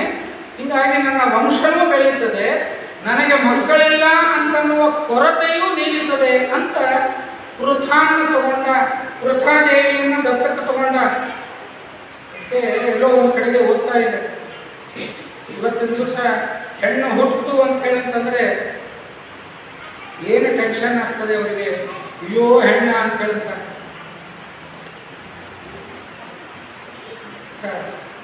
ವೇದಜ್ಞರು ಇಲ್ಲಿ ಕುಳಿತಿದ್ದಾರೆ, ಅವರು ನಾನು ತಪ್ಪು ಹೇಳಿದರೆ ಕರೆಕ್ಟ್ ಮಾಡಬೇಕನ್ನ. ಈಗ ಅವರು ಪುಂಸವನದ ಸಂಸ್ಕಾರದ ಬಗ್ಗೆ ಹೇಳುವಾಗ ಹೇಳಿದರು, ಲಿಂಗ ನಿರ್ಮಾಣವಾಗುವುದು, ಗರ್ಭದಲ್ಲಿ ನಿರ್ಮಾಣವಾಗುವುದು 3ನೇ ತಿಂಗಳಿಗೆ ಅಂತ ಅವರು ಉಪನ್ಯಾಸದಲ್ಲಿ ಹೇಳುವಾಗ ಹೇಳಿದರು. ಯಜುರ್ವೇದದಲ್ಲಿ ಒಂದು ಮಂತ್ರ ಬರ್ತದೆ ಅಂತ ಕೇಳಿದ್ರು, ಸೋಮೋತ್ಪತ್ತಿ ಮಂತ್ರ ಅಂತ. ಆ ಸೋಮೋತ್ಪತ್ತಿ ಮಂತ್ರದ ಪಾರಾಯಣವನ್ನು ಮಾಡಿದರೆ ಗಂಡನಾದಂಥವನು ಒಂದು ನೀರನ್ನು ಇಟ್ಟುಕೊಂಡು ಅದರ ಮೇಲೆ ಕೈ ಇಟ್ಟು ಈ ಸೋಮೋತ್ಪತ್ತಿ ಮಂತ್ರದ ಪಾರಾಯಣವನ್ನು ಮಾಡಿ ಆ ಅಭಿಮಂತ್ರಿತವಾದ ನೀರನ್ನು ತನ್ನ ಹೆಂಡತಿಗೆ ಕೊಟ್ಟರೆ ಹುಟ್ಟುವ ಕೂಸು ಗಂಡು ಕೂಸು ಹುಟ್ಟುತ್ತದಂತೆ. ಅದರಲ್ಲಿ ರೇಷಿಯೋ ಹೇಳಿದ್ದಾರೆ 80-20 ಇದೆ. 80% ಅದು ಆಗ್ತದೆ ಅಂತ, 20% ಆಗೋದಿಲ್ಲ. ಈ ಮಾತನ್ನು ಯಾಕೆ ಹೇಳ್ತಾ ಇದ್ದೀನಿ ಅಂತಂದರೆ, ಪುರಾಣಗಳಲ್ಲಿ ವೇದಗಳಲ್ಲಿ ಗಂಡಸ ಮಕ್ಕಳ ಆಗಲಿಕ್ಕೆ ಮಂತ್ರ ಅಲ್ಲ, ಆದರೆ ಹೆಣ್ಣು ಆಗಲಿಕ್ಕೆ ಯಾವ ಮಂತ್ರಗಳೂ ಇಲ್ಲ. ದೇವರು ಕೊಟ್ಟರೆ ಹೆಣ್ಣು ಇದೆ, ಇಲ್ಲ ಅಂತಂದರೆ ಹೆಣ್ಣು ಹಾಗೆ ದೇವರ ಅನುಗ್ರಹದಿಂದಲೇ ಆಗಬೇಕೆ ಹೊರತಾಗಿ ನಾವು ಮಂತ್ರ ಅಂದು ತಂತ್ರ ಮಾಡಿ ಅದನ್ನು ಮಾಡಿ ಇದನ್ನು ಮಾಡಿ ಆಗ್ತೀವಿ ಅಂತ ಹೇಳಂತಂದರೆ ಅದು ಸಾಧ್ಯವಿಲ್ಲ. ಬಹುಶಃ ಅದಕ್ಕೆ ಹೆಣ್ಣು ಹುಟ್ಟಿತು ಅಂತ ಹೇಳಂತಂದರೆ she is not a tension, she is equal to 10 sons. 10 ಜನ ಗಂಡಸ ಮಕ್ಕಳಿಗೆ ಸಮಾನವಾದಂಥವಳು ಒಂದು ಹೆಣ್ಣು. ಪೃಥಾದೇವಿಯನ್ನು ದತ್ತಕ್ಕೆ ತಗೊಂಡ, ಕುಂತಿ ಭೋಜ ರಾಜ ದತ್ತಕ್ಕೆ ತೆಗೆದುಕೊಂಡದ್ದರಿಂದ ಅವಳ ಹೆಸರು ಕುಂತಿ ಅಂತ. 4ನೇ ವಯಸ್ಸು. ದುರ್ವಾಸರು ಕುಂತಿ ಭೋಜ ರಾಜನ ಮನೆಗೆ ಬಂದಿದ್ದಾರೆ. ಚಾತುರ್ಮಾಸ್ಯವನ್ನು ಸಂಕಲ್ಪ ಮಾಡಿದರು. ಯಜಮಾನರು ಚಲೋ ಸಿಕ್ಕಿದ್ದಾರೆ, ಚಾತುರ್ಮಾಸ್ಯ ಇಲ್ಲೇ ಮಾಡಬೇಕು ಅಂತ ಸಂಕಲ್ಪ ಮಾಡಿದರು. ಮೀಟಿಂಗ್ ಕರೆದ್ರು. ಚಾತುರ್ಮಾಸ್ಯಕ್ಕಿಂತ ಮೊದಲು ಮೀಟಿಂಗ್ ಆಗ್ತಾವೆ. ಹಂಗೆ ಕುಂತಿ ಭೋಜರಾಜನ ಆಶ್ರಮದೊಳಗೂ ಸಭಾದೊಳಗೂ ಮೀಟಿಂಗ್ ಆಯಿತು. ಯಾರ್ಯಾರು ಏನೇನು ಮಾಡಬೇಕು ಅಂತ ಅನ್ನೋದು ನಿರ್ಣಯ ಆಯಿತು. ಪಾದ ಪೂಜೆ ಯಾರು ಕರ್ಕೊಂಡು ಹೋಗ್ಬೇಕು, ಮುದ್ರಿ ಯಾರು ವ್ಯವಸ್ಥೆ ಮಾಡಬೇಕು, ಅಡಿಗೆ ಯಾರು ವ್ಯವಸ್ಥೆ ಮಾಡಬೇಕು, ಪೆಂಡಾಲ್ ಯಾರು ಹಾಕಬೇಕು, ಮೈಕ್ ಯಾರು ಹಿಡ್ಕೋಬೇಕು, ಎಲ್ಲ ವ್ಯವಸ್ಥೆ ಆಯಿತು. ಎಲ್ಲ ಕೆಲಸಕ್ಕೂ ಕುಂತಿ ಭೋಜರಾಜನ ಆಸ್ಥಾನದಲ್ಲಿ ನಾ ಮುಂದು ತಾ ಮುಂದು ಅಂತ ಜನರು ಬರ್ತಾ ಇದ್ದಾರೆ. ದುರ್ವಾಸರ ಸೇವೆಯನ್ನ ಮಾಡಲಿಕ್ಕೆ ಯಾರು ನಿಂದಿರ್ತೀರಿ ಅಂತಂದ್ರೆ ಎಲ್ಲರೂ ಎರಡು ಸ್ಟೆಪ್ ಹಿಂದಿಸೋದು. ಇವತ್ತಿಗೂ ಯಾವುದಾದ್ರೂ ಆಚಾರ್ಯರು ಸ್ವಲ್ಪ ಶಿಟ್ಟಿಗೆದ್ರು ಅಂತ ಹೇಳಂತಂದ್ರೆ ಅವ್ರನ್ನ ಬಂದಪ್ಪ ದುರ್ವಾಸ ಮುನಿ ಅಂತ ಕರೀತಾರೆ. ಇವತ್ತಿಗೂ ಕಲ್ಪನಾ ಮಾಡಿಕೊಡ್ರಿ. ಈ ಆಚಾರ್ಯರೇನೇ ದುರ್ವಾಸ ಮುನಿ ಅಂತ ನಾವು ಕರಿತೀವಿ ಅಂತಂದ್ರೆ ಒರಿಜಿನಲ್ ದುರ್ವಾಸರೇ ಹೇಗಿದ್ದೇವೆ? ನಾನು ಅಲ್ಲೇ ನೀನು ಅಲ್ಲೇ ಗೊತ್ತಾಯ್ತು. ನಮ್ಮ ಹಣೆ ಬಾಗ ಗೊತ್ತಿರ್ತದೆ. ಸ್ವಾಮಿಗಳು ಮುಂದೆ ಅವ್ರು ಬರೋಕ್ಕಿಂತ ಮೊದಲು ನಾವು ಬೇಕಾದಷ್ಟು ಹಾಗೆ ಬಿಡ್ತೀವಿ, ಅಲ್ಲಿ ವ್ಯವಸ್ಥೆ ಮಾಡಿರ್ತೀವಿ, ಇಲ್ಲಿ ವ್ಯವಸ್ಥೆ ಮಾಡಿರ್ತೀವಿ. ಸ್ವಾಮಿಗಳು ಬಂದು ನಿಂದಿರ್ತಾರೆ, ಮಾರಿ ನೋಡ್ತಾರ, ಜಾಗ ನೋಡ್ತಾರ, ನಮ್ಮ ಹಣೆ ಬಾಗ ಎಲ್ಲ ಗೊತ್ತಾಗಿ ಅವ್ರು ಬಂದು ನೀನು ಇದನ್ನು ಮಾಡು, ನೀನು ಇದನ್ನು ಮಾಡು, ನೀನು ಇದನ್ನು ಮಾಡು ಅಂತ ಒಪ್ಪಿಸ್ತಾರೆ. ರಾಮದೇವರು ಬಂದು ನಿಂತು ರಾಮಾರ್ಚಕರು ಬಂದರು ಅಂತ ಹೇಳಂತಂದ್ರೆ ಎಲ್ಲ ಕೆಲಸಗಳು ತನ್ನಷ್ಟಕ್ಕೆ ತಾನೇ ಆಗೋಯ್ತು. ದುರ್ವಾಸರಿಗೂ ಗೊತ್ತು. ಎಲ್ಲ ಕೆಲಸಕ್ಕೂ ಒಬ್ಬೊಬ್ಬರು ಬಂದಾಗ ನನ್ನ ಸೇವೆಗೆ ಯಾರು ಬಲ್ಲೆ ಅಂತ ಇದ್ದಾರೆ. ದುರ್ವಾಸರು ಹಿಂದೆ ನೋಡಿದರು. ಕುಂತಿ ದೇವಿ ಇದ್ಲು, ಚೂಟಿ 5 ವರ್ಷ, ಭಾರೀ ಚೂಟಿಯಾದಂತಹ ಹುಡುಗಿ. ದುರ್ವಾಸರು ಹೇಳಿದ್ರು, ನನಗೆ ಆಕಿನ ನನ್ನ ಸೇವಾಗೆ ಇಟ್ಬಿಟ್ರಿ ಸಾಕು, ನನ್ನ ಕೆಲಸವನ್ನ ನಾನು ಮಾಡಿಕೊಳ್ತೇನೆ. ಆದರೆ ಏನಾದರೂ ಬೇಕಾಯಿತು ಅಂತಂದ್ರೆ ಒಬ್ಬರಿಗೆ ವ್ಯವಸ್ಥೆಗಿರಲಿ ಅಂತಂದು ಅವಳಿಗೆ ನಿಯೋಜನೆ ಮಾಡಿದರು. ಎಲ್ಲರೂ ಕೂಡ ಚಪ್ಪಾಳೆ ತಟ್ಟಿಬಿಟ್ರು. ಯಾಕಂತಂದ್ರೆ ತಮ್ಮ ಜವಾಬ್ದಾರಿ ತಪ್ಪಲ್ಲ. ಕುಂತಿಗೆ ಅದು ಯಾವ ಕಲ್ಪನೆಯೂ ಇಲ್ಲ. ರಾಜ ಹೇಳಿದ, ಇವರು ನಮ್ಮ ಗುರುಗಳು, ಯಾವ ಕೊರತೆ ಆಗದೇ ಇರುವ ಹಾಗೆ ನೋಡಿಕೊಳ್ಳುವ ಜವಾಬ್ದಾರಿ ನಿನ್ನದು ಅಂತ ಹೇಳಿದ್ರು. ಆಯಿತು ಅಪ್ಪ ಅಂತಂದು ಅವತ್ತಿನಿಂದ ದುರ್ವಾಸರ ಸೇವೆಯನ್ನು ಮಾಡಲಿಕ್ಕೆ ಪ್ರಾರಂಭ ಮಾಡಿದ್ರು. ಚಾತುರ್ಮಾಸ್ಯ ಕಾಲ 4 ತಿಂಗಳು ಮುಗಿಯಿತು. ಸೀಮೋಲ್ಲಂಘನ ಮಾಡಿದ್ರು, ಮತ್ತೆ ಹೊಳ್ಳಿ ಬಂದರು. ಇದೇ ಜಾಗ ಚಲೋ ಅನಿಸದ ಅಂತೇಳಿ ಕೇಳಿಕೊಂಡು ಚಾತುರ್ಮಾಸ್ಯ ಹೋಗಿ 1 ವರ್ಷದವರೆಗೆ ಕುಂತಿ ಭೋಜರಾಜನ ಆಸ್ಥಾನವನ್ನು ಬಿಟ್ಟು ಅವರು ಹೋಗಲಿಲ್ಲ. ಬಹಳ ಸಂತೋಷ. ಹೆಂಗೆ ಹೇಳ್ತೀರಿ? ನಿಮ್ದು ಟೈಮ್ ಮುಗಿಸ್ರಿ ಅಂತೇಳಿ ಪಂಡಿತರ ಪ್ರವಚನನ ಗಂಟಿ ತಂದಿಟ್ಟೆ, ಮೈಕ್ ತಂದಿಟ್ಟೆ, ಗಡಿಯಾರ ತಂದಿಟ್ಟೆ. ದುರ್ವಾಸರು ಶಾಪ ಕೊಟ್ಟಿರ್ತಾರೆ. 1 ವರ್ಷ ಕಳೆಯಿತು. ಕುಂತಿ ಭೋಜನಿಗೆ ಆಶೀರ್ವಾದ ಮಾಡಿದರು. ಕುಂತಿಯನ್ನು ಕರೆದರು. ನಿನ್ನ ಸೇವೆಯಿಂದ ನಾನು ಪ್ರಸನ್ನನಾಗಿದ್ದೇನೆ, ಏನಾದರೂ ವರ ಬೇಕು ಅಂತಂದರೆ ಕೇಳಿದ್ರು. ಸಣ್ಣ ಕೂಸು ಅದೇನು ಕೇಳ್ಕೊಳ್ತದೆ? ಆ ವಯಸ್ಸಿನ ಈಗಿನ ಹುಡುಗರಿದ್ರೆ ಹಿರಣ್ಯಕಶಿಪುನಂಗೆ ಅವರು ಒಂದು ದೊಡ್ಡ ಲಿಸ್ಟೇ ಮಾಡಿರ್ತಾರೆ. ಅದು ಬೇಕು, ಇದು ಬೇಕು, ಹಂಗೆ ಬೇಕು, ಹಿಂಗೆ ಬೇಕು. ಕುಂತಿ ಹೇಳ್ತಾರೆ, ನನಗೇನು ಗೊತ್ತಿಲ್ಲ, ನಮ್ಮಪ್ಪ ನಿಮ್ಮನ್ನು ಸೇವಾ ಮಾಡುವಂತಲ್ಲ, ನಾನು ಸೇವಾ ಮಾಡಿದ್ದೀನಿ. ದುರ್ವಾಸರು ಮಾತನ್ನು ಹೇಳ್ತಾರೆ, ದೊಡ್ಡವರ ಸೇವಾ ಬಹಳ ಅಪರೂಪಕ್ಕೆ ಸಿಗುತ್ತೆ, ಜ್ಞಾನಿಗಳ ಸೇವಾ ಬಹಳ ಅಪರೂಪಕ್ಕೆ ಸಿಗುತ್ತೆ. ಯಾರಾದರೂ ಜ್ಞಾನಿಗಳು ಬಂದಾಗ ನೀವಿದನ್ನು ಮಾಡು ಅಂತ ಏನಾದರೂ ನಮ್ಮನ್ನು ಕರೆದು ಹೇಳಿದರು ಅಂತ ಹೇಳಂತಂದ್ರೆ ಅದು ನಮ್ಮ ಸೌಭಾಗ್ಯ ಅಂತ ತಿಳ್ಕೊಳ್ಳಿ. 1000 ಜನರಿರ್ತಾರೆ ಸೇವೆ ಮಾಡಲಿಕ್ಕೆ. ಅಂಥದ್ರೊಳಗೆ ರವಿ ನೀನು ಬಂದು ಈ ಕೆಲಸ ಮಾಡು ಅಂತ ಕರೀತಾರೆ ಅಂತ ಹೇಳಂತಂದ್ರೆ ಅದು ನಮ್ಮ ಸೌಭಾಗ್ಯ. ನಾವು ಬೇಕಾದಷ್ಟು ಸೇವಾ ಮಾಡೀವಿ, ಆದರೆ ಯಾವ ಸ್ವಾಮಿಗಳು ನಮಗೆ ಹಿಂಗೆ ಕರೆದು ನಿನಗೇನು ಬೇಕು ಅಂತ ಕೇಳಿಲ್ಲಲ್ರಿ. ದುರ್ವಾಸರ ಹೆಂಗೆ ಕೇಳಿದ್ರು ಹಂಗೆ ನಮಗೆ ಕೇಳಿಲ್ಲಲ್ರಿ. ಮಹಾಭಾರತ ಒಂದು ಮಾತನ್ನು ಹೇಳ್ತಾರೆ, ದೊಡ್ಡವರ ಸೇವೆಯನ್ನ ಮಾಡಿ ಜ್ಞಾನಿಗಳಿಗೆ ಸಜ್ಜನರಿಗೆ ಉಪಕಾರವನ್ನು ಮಾಡಿ ವರ ಕೊಡ್ರಿ ಅಂತ ಕೇಳೋದು ಬೇಕಾಗಿಲ್ಲ. ವರಂ ದೇಹೇತಿ ನೋವದೆ. ವರ ಕೊಡ್ರಿ ಅಂತ ಕೇಳ್ಕೊಳ್ಬೇಕಾಗಿಲ್ಲ. ಭಗವಂತ, ಅವರ ಅಂತರ್ಯಾಮಿಯಾದಂತಹ ಭಗವಂತ ಹಾಗೂ ಅವರ ತಪಸ್ಸು ನನ್ನ ಅವಶ್ಯಕತೆಯನ್ನು ತನ್ನಷ್ಟಕ್ಕೆ ತಾನೇ ಪೂರ್ಣ ಮಾಡುತ್ತದೆ.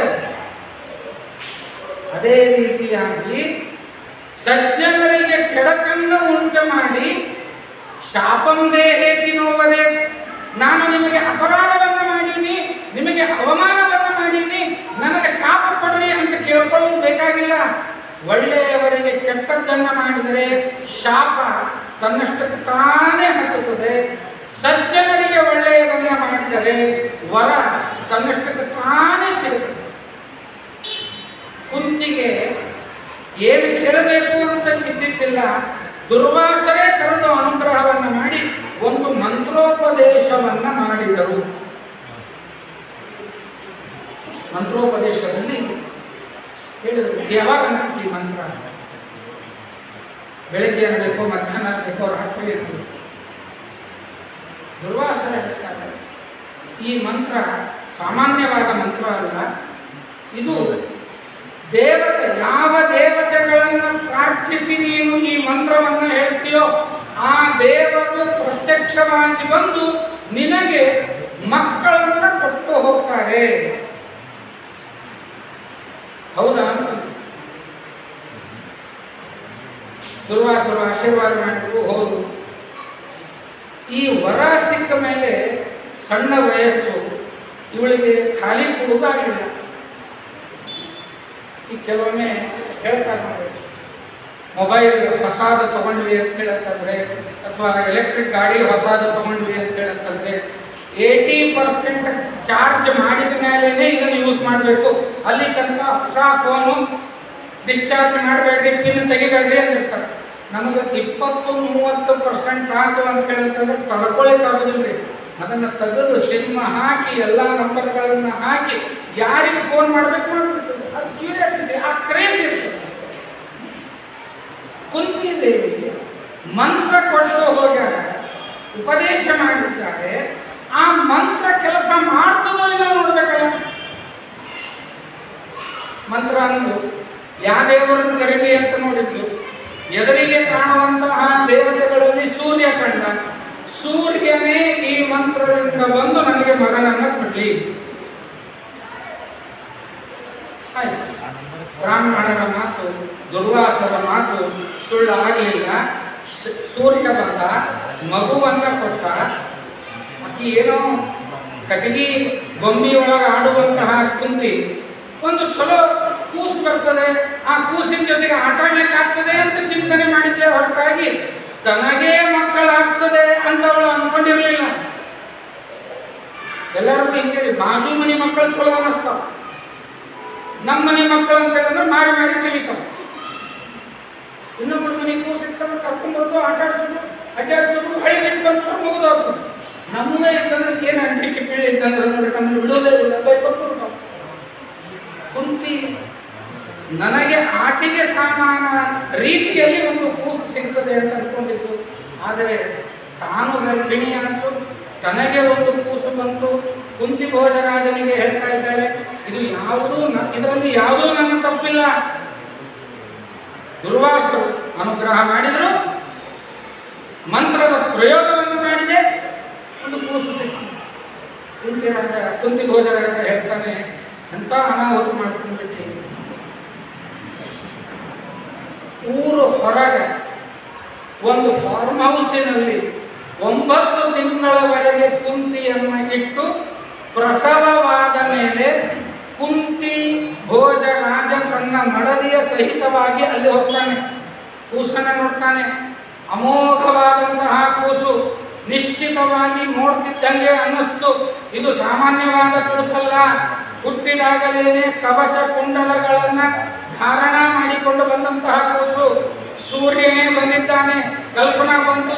ಕೂಸನ್ನು ನೋಡಿದುಕೊಳ್ಳೆ ಕುಂತಿ ಅಂತಂದು, ನಾನು ಇದೇ ಫಾರ್ಮ್ ಹೌಸ್ನೊಳಗೆ ನನ್ನ ಕೂಸನ್ನು ಸಾಕೊಂಡು ನಾನು ಎದ್ದು ಬಿಡ್ತೀನಿ.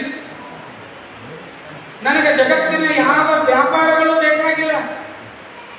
ರಾಜ ಹೇಳಿದ, ಹಂಗೆ ಸಾಧ್ಯ, ನನ್ನ ಮಗಳು ಅವಮಾನ ಆಗ್ತದೆ, ಸಮಾಜ ಏನಂತದೆ, ಲಗ್ನ ಆಗದೆ ಮಗುವನ್ನು ನೀನು ಕೊಡದಿ ಅಂತ ಹೇಳಿದ್ರೆ ಆ ಕೂಸಿಗೂ ಭವಿಷ್ಯ ಇರೋದಿಲ್ಲ, ಸಮಾಜದಲ್ಲಿ ನಮ್ಮ ಅಪಕೀರ್ತಿ ಆಗ್ತದೆ. ಹಾಗಾದ್ರೆ ಏನು ಮಾಡೋದು? ಈ ಕೂಸನ್ನ ಒಂದು ಸಣ್ಣ ಬುಟ್ಟಿಯಲ್ಲಿ ಇಟ್ಟು ಇಲ್ಲಿಂದ ಹರಿದು ಬಿಡೋಣ. ಮತ್ತು ಕೂಸಿನ ಹಣೆಬಾರ ಏನು ಬದುಕಬೇಕಲ್ಲ ಅಂತಂದ್ರೆ, ಇಲ್ಲಿಂದ ನೀರು ಹರ್ಕೋತ ಹೋಯಿತು ಅಂತಂದ್ರೆ ಇಂತಿಷ್ಟು ದೂರದಲ್ಲಿ ದಂಡಿಗೆ ಹೋಗ್ತದೆ. ಅಲ್ಲಿ ಈಗಾಗಲೇ ನಾನು ಒಬ್ಬ ನನ್ನ ಗೆಳೆಯನಿಗೆ ಸೂಚನೆ ಮಾಡಿದ್ದೇನೆ, ಆ ಕೂಸನ್ನ ಅವನು ಸಾಕ್ತಾನೆ, ದೊಡ್ಡವನ ಆ ಕೂಸು ದೊಡ್ಡವನಾಗೋ ತನಕ ನೋಡ್ಕೊತಾನ. ಕೂಸು ದೊಡ್ಡದಾಯ್ತು ಅಂತಂದ್ರೆ ಮತ್ತೆ ನನಗೆ ತಂದು ಕೊಡ್ತಾನೆ. ಅವಾಗ ಜಗತ್ತೆಲ್ಲಾನು ಮರೆತು ಹೋಗಿರ್ತದೆ. ನೀನು ಇದಕ್ಕೆ ಅನ್ಲೇಬೇಕು. ಅಪ್ಪ ಬಲವಂತ ಮಾಡಿದಾಗ ಒಲ್ಲದ ಮನಸ್ಸಿನಿಂದ ಕುಂತಿ ತನ್ನ ಮಗುವನ್ನ ಹರಿದು ಬಿಟ್ಟಿದ್ದ.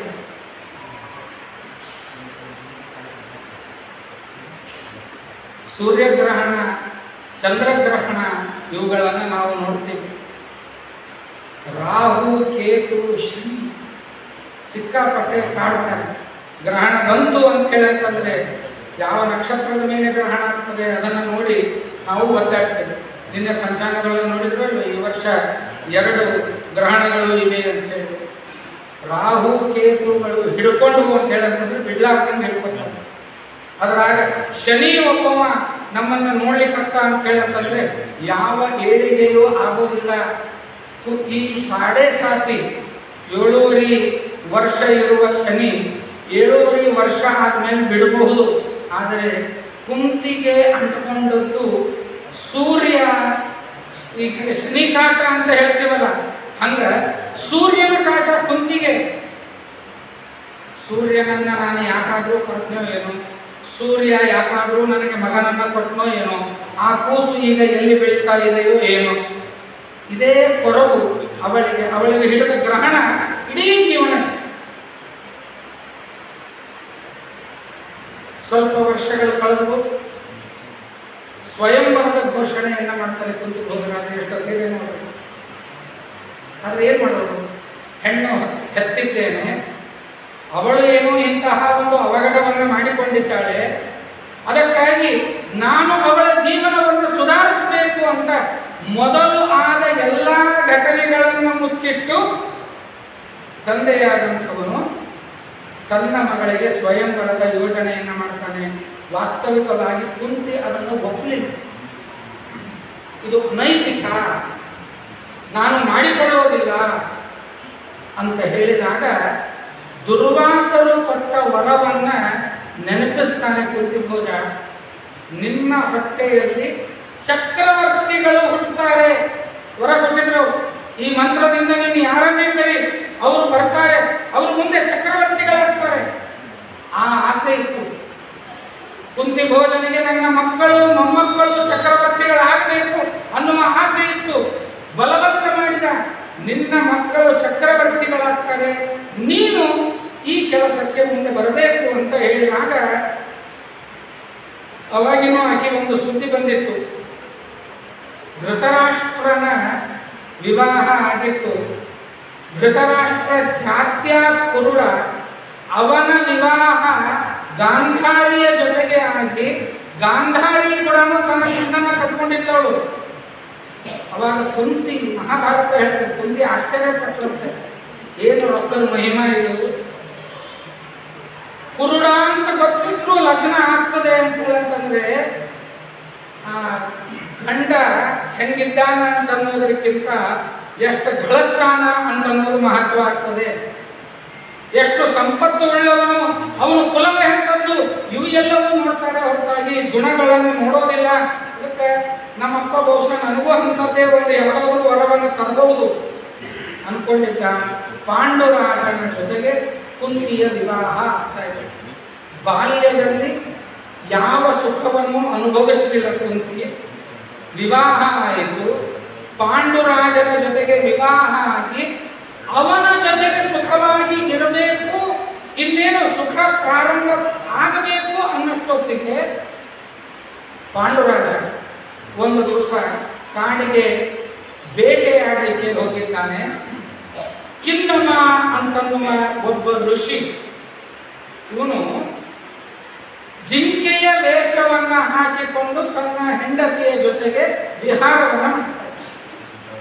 ಪಾಂಡುರಾಜ ನೋಡಿ ಶಬ್ದವೇದಿ ವಿದ್ಯಾದಿಂದ ಬಾಣವನ್ನು ಬಿಟ್ಟ. ಕಿನ್ನಮ ಪ್ರಾಣಿಯಾಗಿದ್ದವನು ಮನುಷ್ಯನಾಗಿ ಶಾಪ ಕೊಟ್ಟ. ನಾನು ನನ್ನ ಮಡದಿಯ ಜೊತೆಗೆ ಕೂಡಿ ಇರುವಾಗ ನೀನು ನನಗೆ ಬಾಣವನ್ನು ಬಿಟ್ಟು ನನ್ನನ್ನು ಕೊಂದದ್ದರಿಂದ ನಿನ್ನ ಜೊತೆಗೆ ಯಾವುದೇ ಹೆಣ್ಣು ಕೂಡಿದರೂ ನಿನಗೆ ಮಕ್ಕ ಬರಲಿ ಎಂದು ಶಾಪ ಕೊಟ್ಟ. ಇವರು ಹೆಂಗ್ ಬೇಕಾದ್ರೂ ವ್ಯವಸ್ಥೆ ಮಾಡ್ಕೊಳ್ಬೋದಾಗಿತ್ತಲ್ಲ.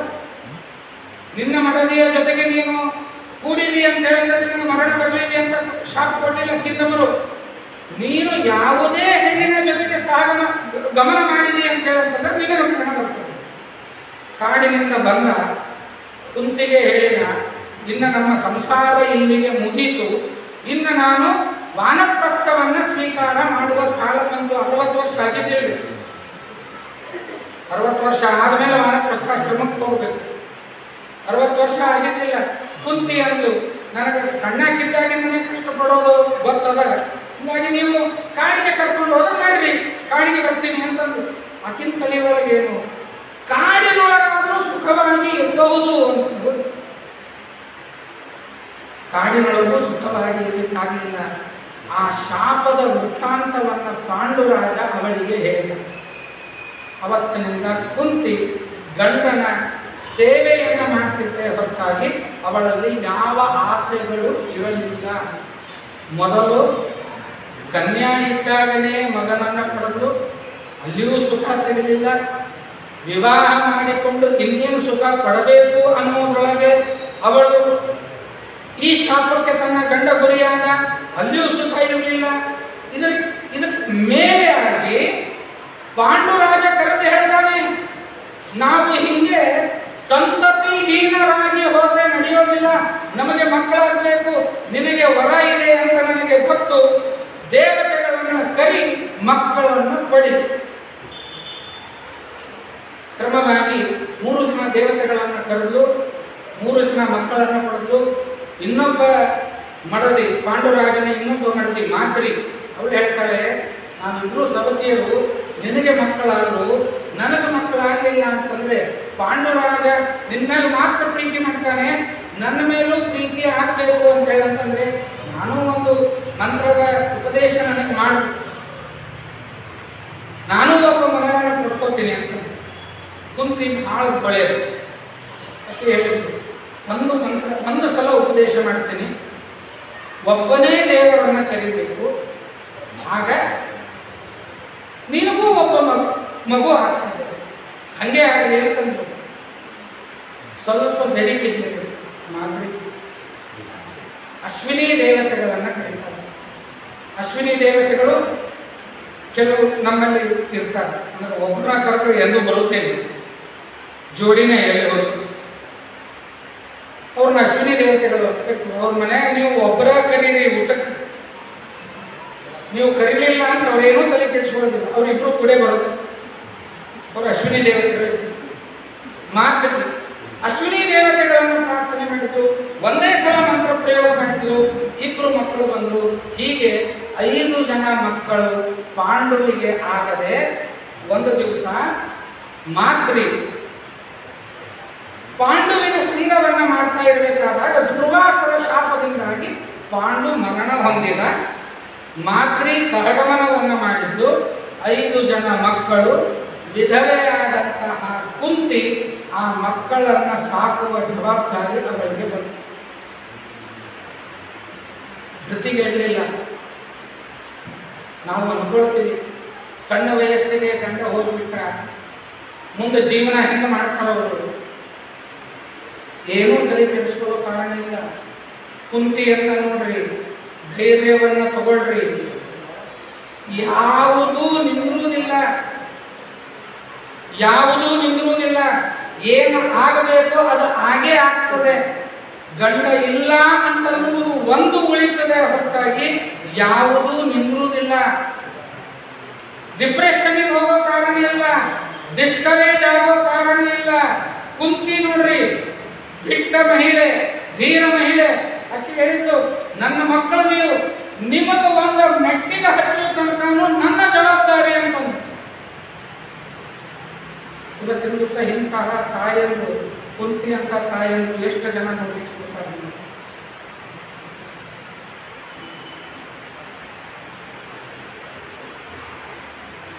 ಮೊದಲು ಅನ್ಕೊಂಡಿದ್ದಳು, ನನ್ನ ಗಂಡ ಹಸ್ತಿನಾಪುರದ ರಾಜ ಆದದ್ದರಿಂದ ಅವಳ ಮಡದಿ ಅಂತೇಳಿ ಎಲ್ಲರೂ ನನಗೆ ಕಿಮ್ಮತ್ತು ಕೊಡ್ತಾರೆ ಅಂತ ಅನ್ಕೊಂಡಿದ್ಲು.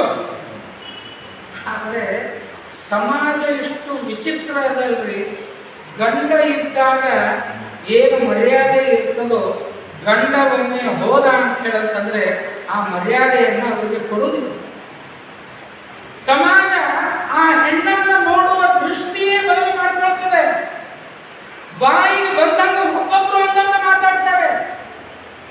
ಕುಂತಿ ಕರ್ಕೊಂಡು ಹೋದ್ರು, ನಡ್ರಿ ನಿಮಗೆಲ್ಲ ನಾನು ನಿಮ್ಮ ಪಕ್ಕನ ಭೇಟಿ ಮಾಡಿಸ್ತೀನಿ, ನಿಮಗೂ ಅದರೊಳಗೆ ಪಾಲು ಕೊಡಿಸ್ತೀನಿ ಅಂತ ಕರ್ಕೊಂಡು ಹೋದ್ರೆ ಆ ಸಭಾ ಮಧ್ಯದಲ್ಲಿ ನಿಂದಿರಿಸಿ, ಕುಂತಿಯನ್ನು ನಿಂದಿರಿಸಿ, ಪುಟ್ಟ ಪುಟ್ಟ ಮಕ್ಕಳನ್ನು ನಿಂದಿರಿಸಿ ಏನು ಮಾತಾಡಬೇಕು ಕೌರವರು?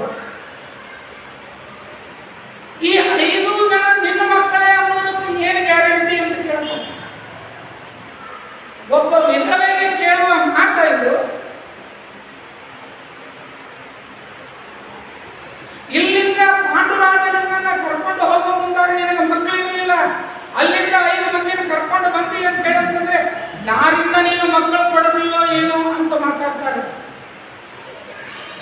ಅಲ್ಲಿಯೇ ಸಭಾದಲ್ಲಿ ಕೆಲವು ಜನ ಸಜ್ಜನರು ಅಂತೂ ಪಾಂಡುವಿನ ವಂಶದವರು ಮುಂದೆ ಬಂದರು ಅಂತ ಸಂತೋಷ ಪಡ್ತಾ ಇದ್ದಾರೆ. ಆಗ ಗಂಭೀರವಾದಂತಹ ಮಾತಿನಿಂದ ವೇದವ್ಯಾಸರು ಹೇಳ್ತಾರೆ, ಇವರು ಪಾಂಡು ಪುತ್ರರು, ಇವರು ಇನ್ನು ಮುಂದೆ ಹಸ್ತಿನಾಪುರದಲ್ಲೇ ಇರ್ತಾರೆ ಅಂತ ವ್ಯಾಸರು ಹೇಳಿದಾಗ ಯಾರೂ ಮಾತಾಡಲಿಲ್ಲ. ಆ ಕುಂತಿಯ ಮಕ್ಕಳನ್ನ ಸ್ವೀಕಾರ ಮಾಡಿದರು. ಇವತ್ತಿನ ನಮ್ಮ ಜೀವನದೊಳಗೆ ವೇದವ್ಯಾಸರಂತಹ ಗಂಭೀರವಾದ ಮಾತುಗಳನ್ನು ಆಡುವವರು ಎಲ್ಲಿ ಸಿಗಬೇಕು? ನಮಗೆ ಆ ವಿಶ್ವಾಸವನ್ನು ನಾವು ಮಾಡಿದ್ವಿ ಅಂತಂದ್ರೆ ದೇವರ ಮೇಲೆ, ಆ ದೇವರು ಕೂಡ ನಮ್ಮ ಸಲುವಾಗಿ ಕೆಳಗಿಳಿದು ಒಂದು ವ್ಯವಸ್ಥೆಯನ್ನು ಮಾಡ್ತಾನೆ. ಇಲ್ಲಿಗೆ ಮುಗಿಲಿಲ್ಲ, ಒಪ್ಕೊಂಡ್ರು, ಪಾಂಡುವಿನ ಮಕ್ಕಳು ಅಂತ ಒಪ್ಕೊಂಡ್ರು. ನಿಜವಾದ ಸಮಸ್ಯೆಗಳು ಪ್ರಾರಂಭ ಆದದ್ದೇ ಇವರು ಪಾಂಡುವಿನ ಮಕ್ಕಳು ಅಂತ ಒಪ್ಕೊಂಡ ಮೇಲೆ ಹೆಚ್ಚೆಗೆ ಅವಮಾನವನ್ನು ಅನುಭವಿಸ್ತಿದ್ರು. ಹೆಚ್ಚೆಗೆ ಅನುಮಾನ ಇರ್ತಿತ್ತು ಕುಂತಿಗೆ. ಮಹಾದುಷ್ಟರು ಕೌರವರು ಏನು ಮಾಡ್ತಾರೋ ಏನೋ ಗೊತ್ತಿಲ್ಲ. ಮಹಾಭಾರತ ಹೇಳ್ತಿದ್ರಿ, ಊಟಕ್ಕಂತೇಳಿ ಕೊಡೋಕ್ಕಿಂತ ಮೊದಲು ಕುಂತಿ ಅಡಿಗೆಯನ್ನ ಸ್ವಲ್ಪ ಬೆಕ್ಕಿಗೆ ಹಾಕ್ತಿದ್ರು ದಿವಸ. ಈ ಕೆಲವು ಮಂದಿ ನಾಯಿ ಸಾಕಿರ್ತಾರಲ್ಲ, ಗದಿ ಏನು ನಾಯಿಗಂತಂದ್ರೆ ಪರಮ ಪ್ರೀತಿ, ನಾವು ತಿನ್ನೋಕ್ಕಿಂತ ಮೊದಲು ಹಾಕ್ತಾರೆ. ನನಗೆ ಕೆಲವೊಮ್ಮೆ ಆಶ್ಚರ್ಯ ಆಗೋದು ಏನು ಅಂತಂದ್ರೆ, ಈ ಗುಡಿ ಮಠಕ್ಕೆ ಬಂದಾಗ ಪ್ರಸಾದ ಅಶುದ್ಧ ತಗೊಂಡು ಹೋಗ್ತಾರೆ ನಮ್ಮ ಹಣೆ ಬಾರಕ್ಕೆ. ಒಮ್ಮೆ ಗೊತ್ತಾದ್ಮೇಲೆ ಮುಂದೆ ನಾವು ಅವ್ರಿಗೂ ಪ್ರಸಾದ ಕೊಡೋದು ಬಿಟ್ಟರೆ ಅದು ಬೇರೆ ಮಾತು. ಗೊತ್ತಾಗೋದೇನು ಇವ್ರು ಯಾರಿಗೆ ಒಯ್ತಾರ ಅಂತಂದ್ರೆ. ಆದರೆ ಕುಂತಿ ತಾನು ತನ್ನ ಮಕ್ಕಳು ಊಟ ಮಾಡೋಕ್ಕಿಂತ ಮೊದಲು ಬೆಕ್ಕಿಗೆ ಹಾಕ್ತಿದ್ಲಂತೆ. ಬೆಕ್ಕ ತಿಂದು ಅದು ಸತ್ಯಕ್ಕಿಲ್ಲ ಅಂತಂದ್ರೆ ಆ ಅಡಿಗೆಯನ್ನ ಮಕ್ಕಳಿಗೆ ಬೆಳೆಸ್ತಿದ್ದಂತೆ. ಯಾಕೆ ಅಂತಂದ್ರೆ ಯಾವತ್ತು ನನ್ನ ಮಕ್ಕಳು ತಿನ್ನುವ ಅನ್ನದೊಳಗೆ ವಿಷ ಹಾಕ್ತಾರೆ ಅವರು ಕೌರವರು ಅಂತ ಗೊತ್ತಿದ್ದು. ದಿನನಿತ್ಯದಲ್ಲಿ ಈ ಟೆನ್ಷನ್ಗಳಿಗೆ ಲಾಕ್ಷಾಗ್ರಹದಲ್ಲಿ ಹೋಗಿ ಅವರನ್ನು ಸುಡುವ ಪ್ರಯತ್ನ ಮಾಡಿದರೆ ವಿದುರನ ಸೂಚನೆ, ಭೀಮಸೇನನ ಸಾಹಸದಿಂದಾಗಿ ಬದುಕಿ ಬಂದರು.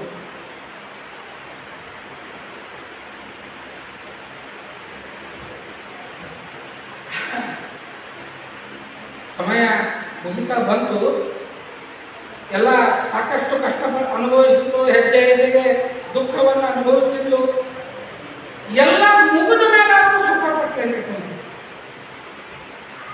ಯುದ್ಧ ಎಲ್ಲ ಮುಗಿತು. ಯುದ್ಧ ಎಲ್ಲ ಮುಗಿದ ಮೇಲೆ ಕೌರವರೆಲ್ಲರೂ ಸತ್ತಿದ್ರು. ಅವರವರು ಜನ ಎಲ್ಲ ಬಂದು ಅವರವರಿಗೆ ತರ್ಪಣ ಕೊಡ್ಲಿಕ್ಕತ್ತಿದ್ರು. ಎಲ್ಲ ಮಕ್ಕಳು ಬಂದು ತರ್ಪಣ ಕೊಟ್ಟರು. ಮಕ್ಕಳಿಂದ ಇದ್ದವರು ಅಣ್ಣತಮ್ಮಂದರು ತರ್ಪಣ ಕೊಟ್ಟರು. ಕೆಲವು ಜನ ಅಣ್ಣತಮ್ಮಂದರು ಇದ್ದಿದ್ದಿಲ್ಲ, ಮಕ್ಕಳು ಇದ್ದಿದ್ದಿಲ್ಲ, ಗಂಡ ಸತ್ತಿದ್ದಕ್ಕೆ ಹೆಂಡತಿನೇ ತರ್ಪಣವನ್ನು ಕೊಟ್ಟರು. ಎಲ್ಲರೂ ತರ್ಪಣ ಕೊಡ್ಲಿಕ್ಕತ್ತಾರ.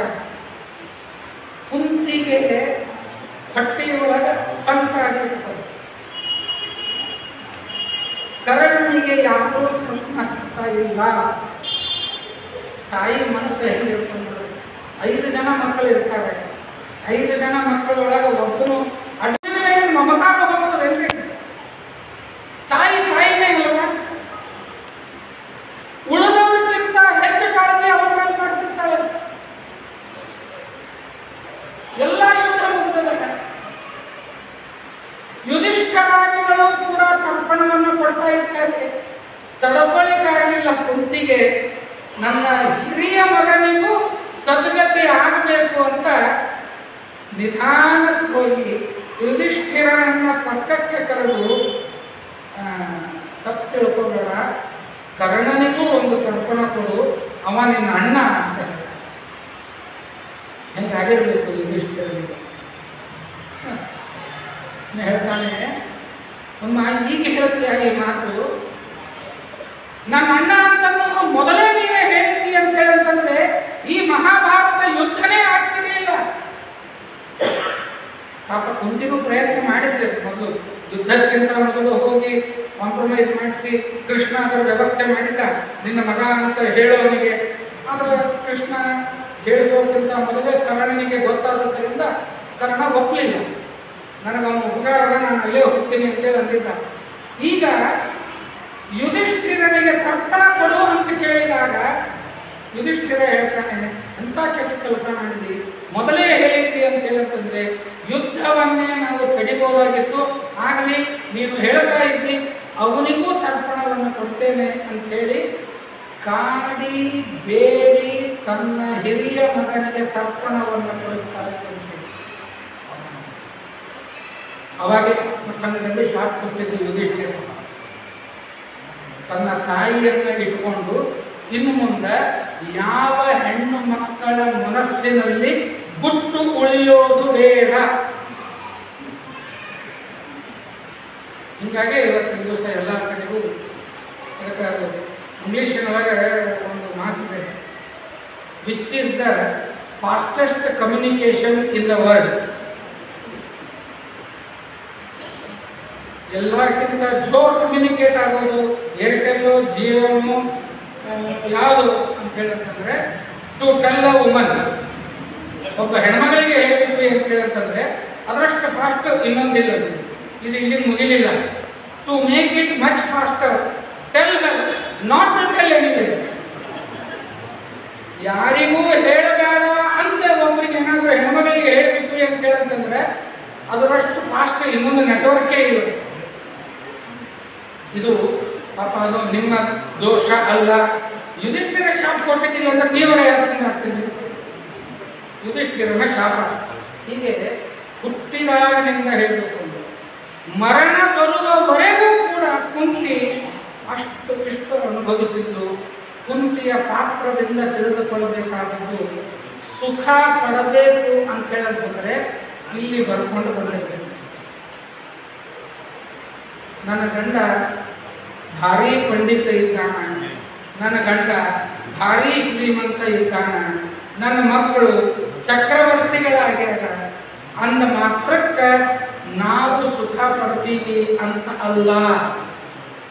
ಕುಂತಿಗೆ ಸುಖ ಸಿಗ್ತದೆ. ಅಪ್ಪ ಭಡ್ಡರಾಜ, ಜತ್ತಕ್ಕೆ ಹೋದವ ಭೋಜರಾಜ, ಲಗ್ನ ಮಾಡಿಕೊಂಡವ ಪಾಂಡುರಾಜ, ಮಕ್ಕಳು ಪಾಂಡವರು. ಇಷ್ಟೆಲ್ಲ ಇದ್ರೂ ಕೂಡ ಈಕೆ ಮಾತ್ರ ಕಣ್ಣೀರೊಳಗ ಕೈ ತಳ್ಕೊಳ್ಳೋದು ಮುಗಿಲಿಲ್ಲ ಸಾಯಿತಂತ. ಒಂದು ಮಾತು ನಾವು ನೆನಪಿನಲ್ಲಿ ಇಟ್ಕೊಳ್ಬೇಕು, ಎಷ್ಟೇ ಕಷ್ಟಗಳು ಬಂದರೂ ಕೂಡ ಪರಮಾತ್ಮನ ಸ್ಮರಣೆ ಮಾತ್ರ ಒಂದು ದಿವಸವೂ ಅವಳು ನಿಲ್ಲಿಸ್ತಿದ್ದಾರೆ. ಕೃಷ್ಣ ಕೇಳ್ತಾರೆ, ಕೃಷ್ಣ ಇತ್ತೀಚೆಗೆ ಯಾಕೋ ನೀನು ಭೇಟಿನೇ ಆಗ್ತಾ ಇಲ್ಲ ನಾನು. ಕೃಷ್ಣ ಹೇಳಿದ, ನೀನು ಕರೆಯೋದು ಬಿಟ್ಟು ನಾವು ಬರೋದು ಬಿಟ್ಟು. ನಾವು ಭಾಳ ಮಂದಿಗೆ ಹೇಳ್ತಿರ್ತೇವೆ, ಆಚಾರ ಯಾಕೋ ಬಂದೇ ಇಲ್ಲ, ನೀವು ಕರೆದೇ ಇಲ್ಲ, ಕರೆದ್ರು ಹೋಗ್ಬೇಕಾ ಹಂಗ. ಕೃಷ್ಣ ಹೇಳಿದ, ನೀವು ಕರೆದಿಲ್ಲ, ಮೊದಲೆಲ್ಲ ಭಾಳ ಬರ್ತಿದ್ದಿಲ್ಲ, ಮೊದಲೆಲ್ಲ ಭಾಳ ಕರೀತಿದ್ರಿ. ಯಾಕೆ ಕರೀತಿದ್ವಿ ಅಂತ ಹೇಳ್ತಂದ್ರೆ, ನಮಗೆ ವಿಪತ್ತುಗಳು ಮೇಲಿಂದ ಮೇಲೆ ಬರ್ತಿತ್ತು. ವಿಪತ್ತುಗಳು ಬಂದಾಗ ನಿನ್ನ ಸ್ಮರಣೆ ಮಾಡ್ತಿದ್ವಿ, ನೀ ಬಂದು ಆ ವಿಪತ್ತುಗಳನ್ನು ಪರಿಹಾರ ಮಾಡ್ತಿದ್ವಿ. ಈಗ ನಮಗೆ ವಿಪತ್ತಿಲ್ಲ, ಅದಕ್ಕೆ ನೀನು ಬರ್ತಾ ಇಲ್ಲ. ಹಂಗಾದರೆ ವಿಪದ ಸಂತೋನ ಶಾಶ್ವತ ತತ್ರ ತತ್ರ ಜಗದ್ಗುರು. ನಿನ್ನ ದರ್ಶನ ಆಗೋದ್ರಿಂದ, ವಿಪತ್ತುಗಳು ಬರೋದ್ರಿಂದ ನಿನ್ನ ದರ್ಶನ ನನಗೆ ಆಗ್ತದೆ ಅಂತ ಹೇಳಿದ್ರೆ ನನಗೆ ಸುಖ ಬೇಡ. ಇಡೀ ಜೀವನ ಕಷ್ಟ ಅನುಭವಿಸಿದ ಮಹಿಳೆ ರೀತಿ ಕಡಿಕಾದರೂ ಸುಖ ಬೇಕು ಬೇಕು ಬೇಡ. ಅವಳಿಗೆ ಗೊತ್ತು, ಸುಖ ಎಲ್ಲಿಯೂ ಸಿಗೋದಿಲ್ಲ. ಸುಖ ಸಿಗೋದು ಕೇವಲ ಭಗವಂತನಿಂದ. ಗಂಡನಿಂದ ಸಿಗುವ ಸುಖ, ಮಕ್ಕಳಿಂದ ಸಿಗುವ ಸುಖ, ತಂದೆಯಿಂದ ಸಿಗುವ ಸುಖ ಇದು ಅತ್ಯಂತ ಅಲ್ಪವಾದದ್ದು. ಶಾಶ್ವತವಾದ ಸುಖ ನಮಗೆ ಸಿಗಬೇಕು ಅಂತ ಹೇಳಿದ್ರೆ ಅದು ಪರಮಾತ್ಮನಿಂದ ಮಾತ್ರ ಸಾಧ್ಯ. ಇದು ಯಾವುದೋ ಪುರಾಣ ಓದಿ, ಶಾಸ್ತ್ರಗಳನ್ನು ಓದಿ, ಮಂತ್ರಗಳನ್ನು ಅರ್ಥ ಮಾಡಿಕೊಂಡು ತಿಳಿದದ್ದಲ್ಲ ಕುಂತಿ. ತನ್ನ ಜೀವನದಲ್ಲಿ ಅನುಭವಿಸಿ ನಮಗೆ ಸಾರ ಮಾಡಿಕೊಟ್ಟದ್ದು ಕುಂತಿ. ಆದ್ದರಿಂದ ಆ ಕುಂತಿ ಇಷ್ಟೆಲ್ಲ ಅನುಭವಿಸಿದ ಮೇಲೆ ಕಡಿಗೆ ಒಂದು ಮಾತು ಕೇಳ್ತಾರೆ ವ್ಯಾಸರನ್ನ. ಈ ಕುಂತಿ ಸ್ತೋತ್ರ ಅಂತೇಳಿ ಬಹಳ ವಿಶೇಷವಾಗಿದೆ ಮಹಾಭಾರತದಲ್ಲಿ. ನಾನು ಮೊದಲು ಏನು ಶ್ಲೋಕ ಹೇಳಿದೆ, ಕೃಷ್ಣಾಯ ವಾಸುದೇವಾಯ ದೇವಕಿ ನಂದನಾಯ ಚ ನಂದಗೋಪಕುಮಾರಾಯ ಗೋವಿಂದಾಯ ನಮೋ ನಮಃ ಅಂತನ್ನುವುದು ಕುಂತಿ ಕೃಷ್ಣನನ್ನ ಕುರಿತು ಮಾಡಿದಂತಹ ಸ್ತೋತ್ರ. ನಮಃ ಪದ್ಮನಾಭಾಯ ಪಂಕಜನಾಭಾಯ ನಮಃ ಪಂಕಜನಾಯನೆ ನಮಃ ಪಂಕಜನೇತ್ರಾಯ ನಮಸ್ತೆ ಪಂಕಜಾಂಗ್ರಯೇ ವಿಪದ ಸಂತು ನ ಶಾಶ್ವತ ತತ್ರ ತತ್ರ ಜಗತ್ಪತೆ ಭವತೋ ದರ್ಶನ ಯತ್ನ. ನಿನ್ನ ದರ್ಶನ ನನಗೆ ಆಗಬೇಕು, ಅದು ವಿಪತ್ತಿನಿಂದ ಆಗ್ತದೆ ಅಂತ ಹೇಳ್ತಂದ್ರೆ ಆ ವಿಪತ್ತೇ ನನಗೆ ಇರಲಿ ಅಂತ ಕೇಳಿ ಮುಂದೆ ವ್ಯಾಸರನ್ನ ಕುರಿತು ಕುಂತಿ ಒಂದು ಮಾತು ಹೇಳ್ತಾರೆ. ಇಡೀ ಜೀವನ ನಾನು ಸಿಕ್ಕಾಪಟ್ಟೆ ಕಷ್ಟ ಅನುಭವಿಸಿದೆ. ಇಡೀ ಜೀವನದಲ್ಲಿ ನನಗೆ ಆ ಕೊರಗು ಕಾಣ್ತಾ ಇದೆ. ಕುಮಾರಿಯಾಗಿದ್ದಾಗ ಮಕ್ಕಳನ್ನು ಪಡೆದೆ, ಕತ್ತಗೊಂಡ ಗಂಡನಲ್ಲದೇ ಇರುವಾಗ ದೇವತೆಗಳಿಂದ ಮಕ್ಕಳನ್ನು ಪಡೆದೆ. ಇದು ನೈತಿಕವೋ ಅನೈತಿಕವೋ, ಸಹ್ಯವೋ ಅಸಹ್ಯವೋ, ದಯಮಾಡಿ ಇದನ್ನು ನೀವು ಹೇಳಬೇಕು ಅಂತಂದಾಗ ವ್ಯಾಸರು ಹೇಳಿದಂತಹ ಮಾತು ಹೇಳ್ತಾರೆ. ಸರ್ವಂ ಬಲವತಾಂ ಪಥ್ಯಂ. ಅಪಥ್ಯ ಯಾವುದು ಗೊತ್ತೇನೋ, ಯಾವುದು ನಿನಗೆ ಜೀರ್ಣ ಮಾಡ್ಕೊಳ್ಳಿಕ್ಕೆ ಆಗೋದಿಲ್ಲಲ್ಲ ಅದು ಅಪಥ್ಯ. ಜೀರ್ಣ ಆಯಿತು ಅಂತಂದ್ರೆ ಎಲ್ಲವೂ ಪಥ್ಯವೇ.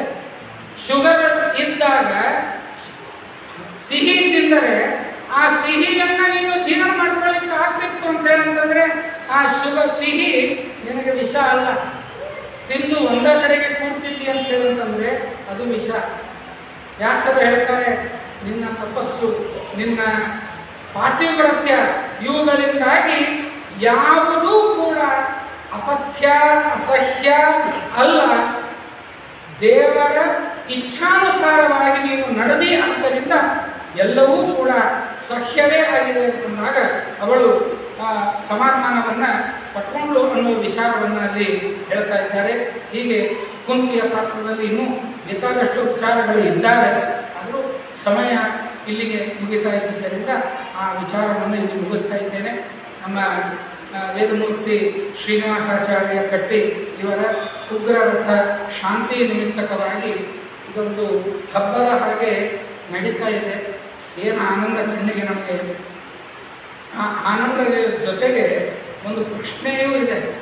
ಕಟ್ಟಿ ಆಚಾರ್ಯರೇ ಹಾಗೂ ಅದರ ಆಧ್ವರ್ಯ ವಹಿಸಿದಂತಹ ಪಂಡಿತ ಸತ್ಯಸಂಧಾಚಾರ್ಯರಲ್ಲಿ 60 ವರ್ಷಕ್ಕೆ ಚತುರ್ವೇದ ಯಾಗ ಮಾಡಿದರು.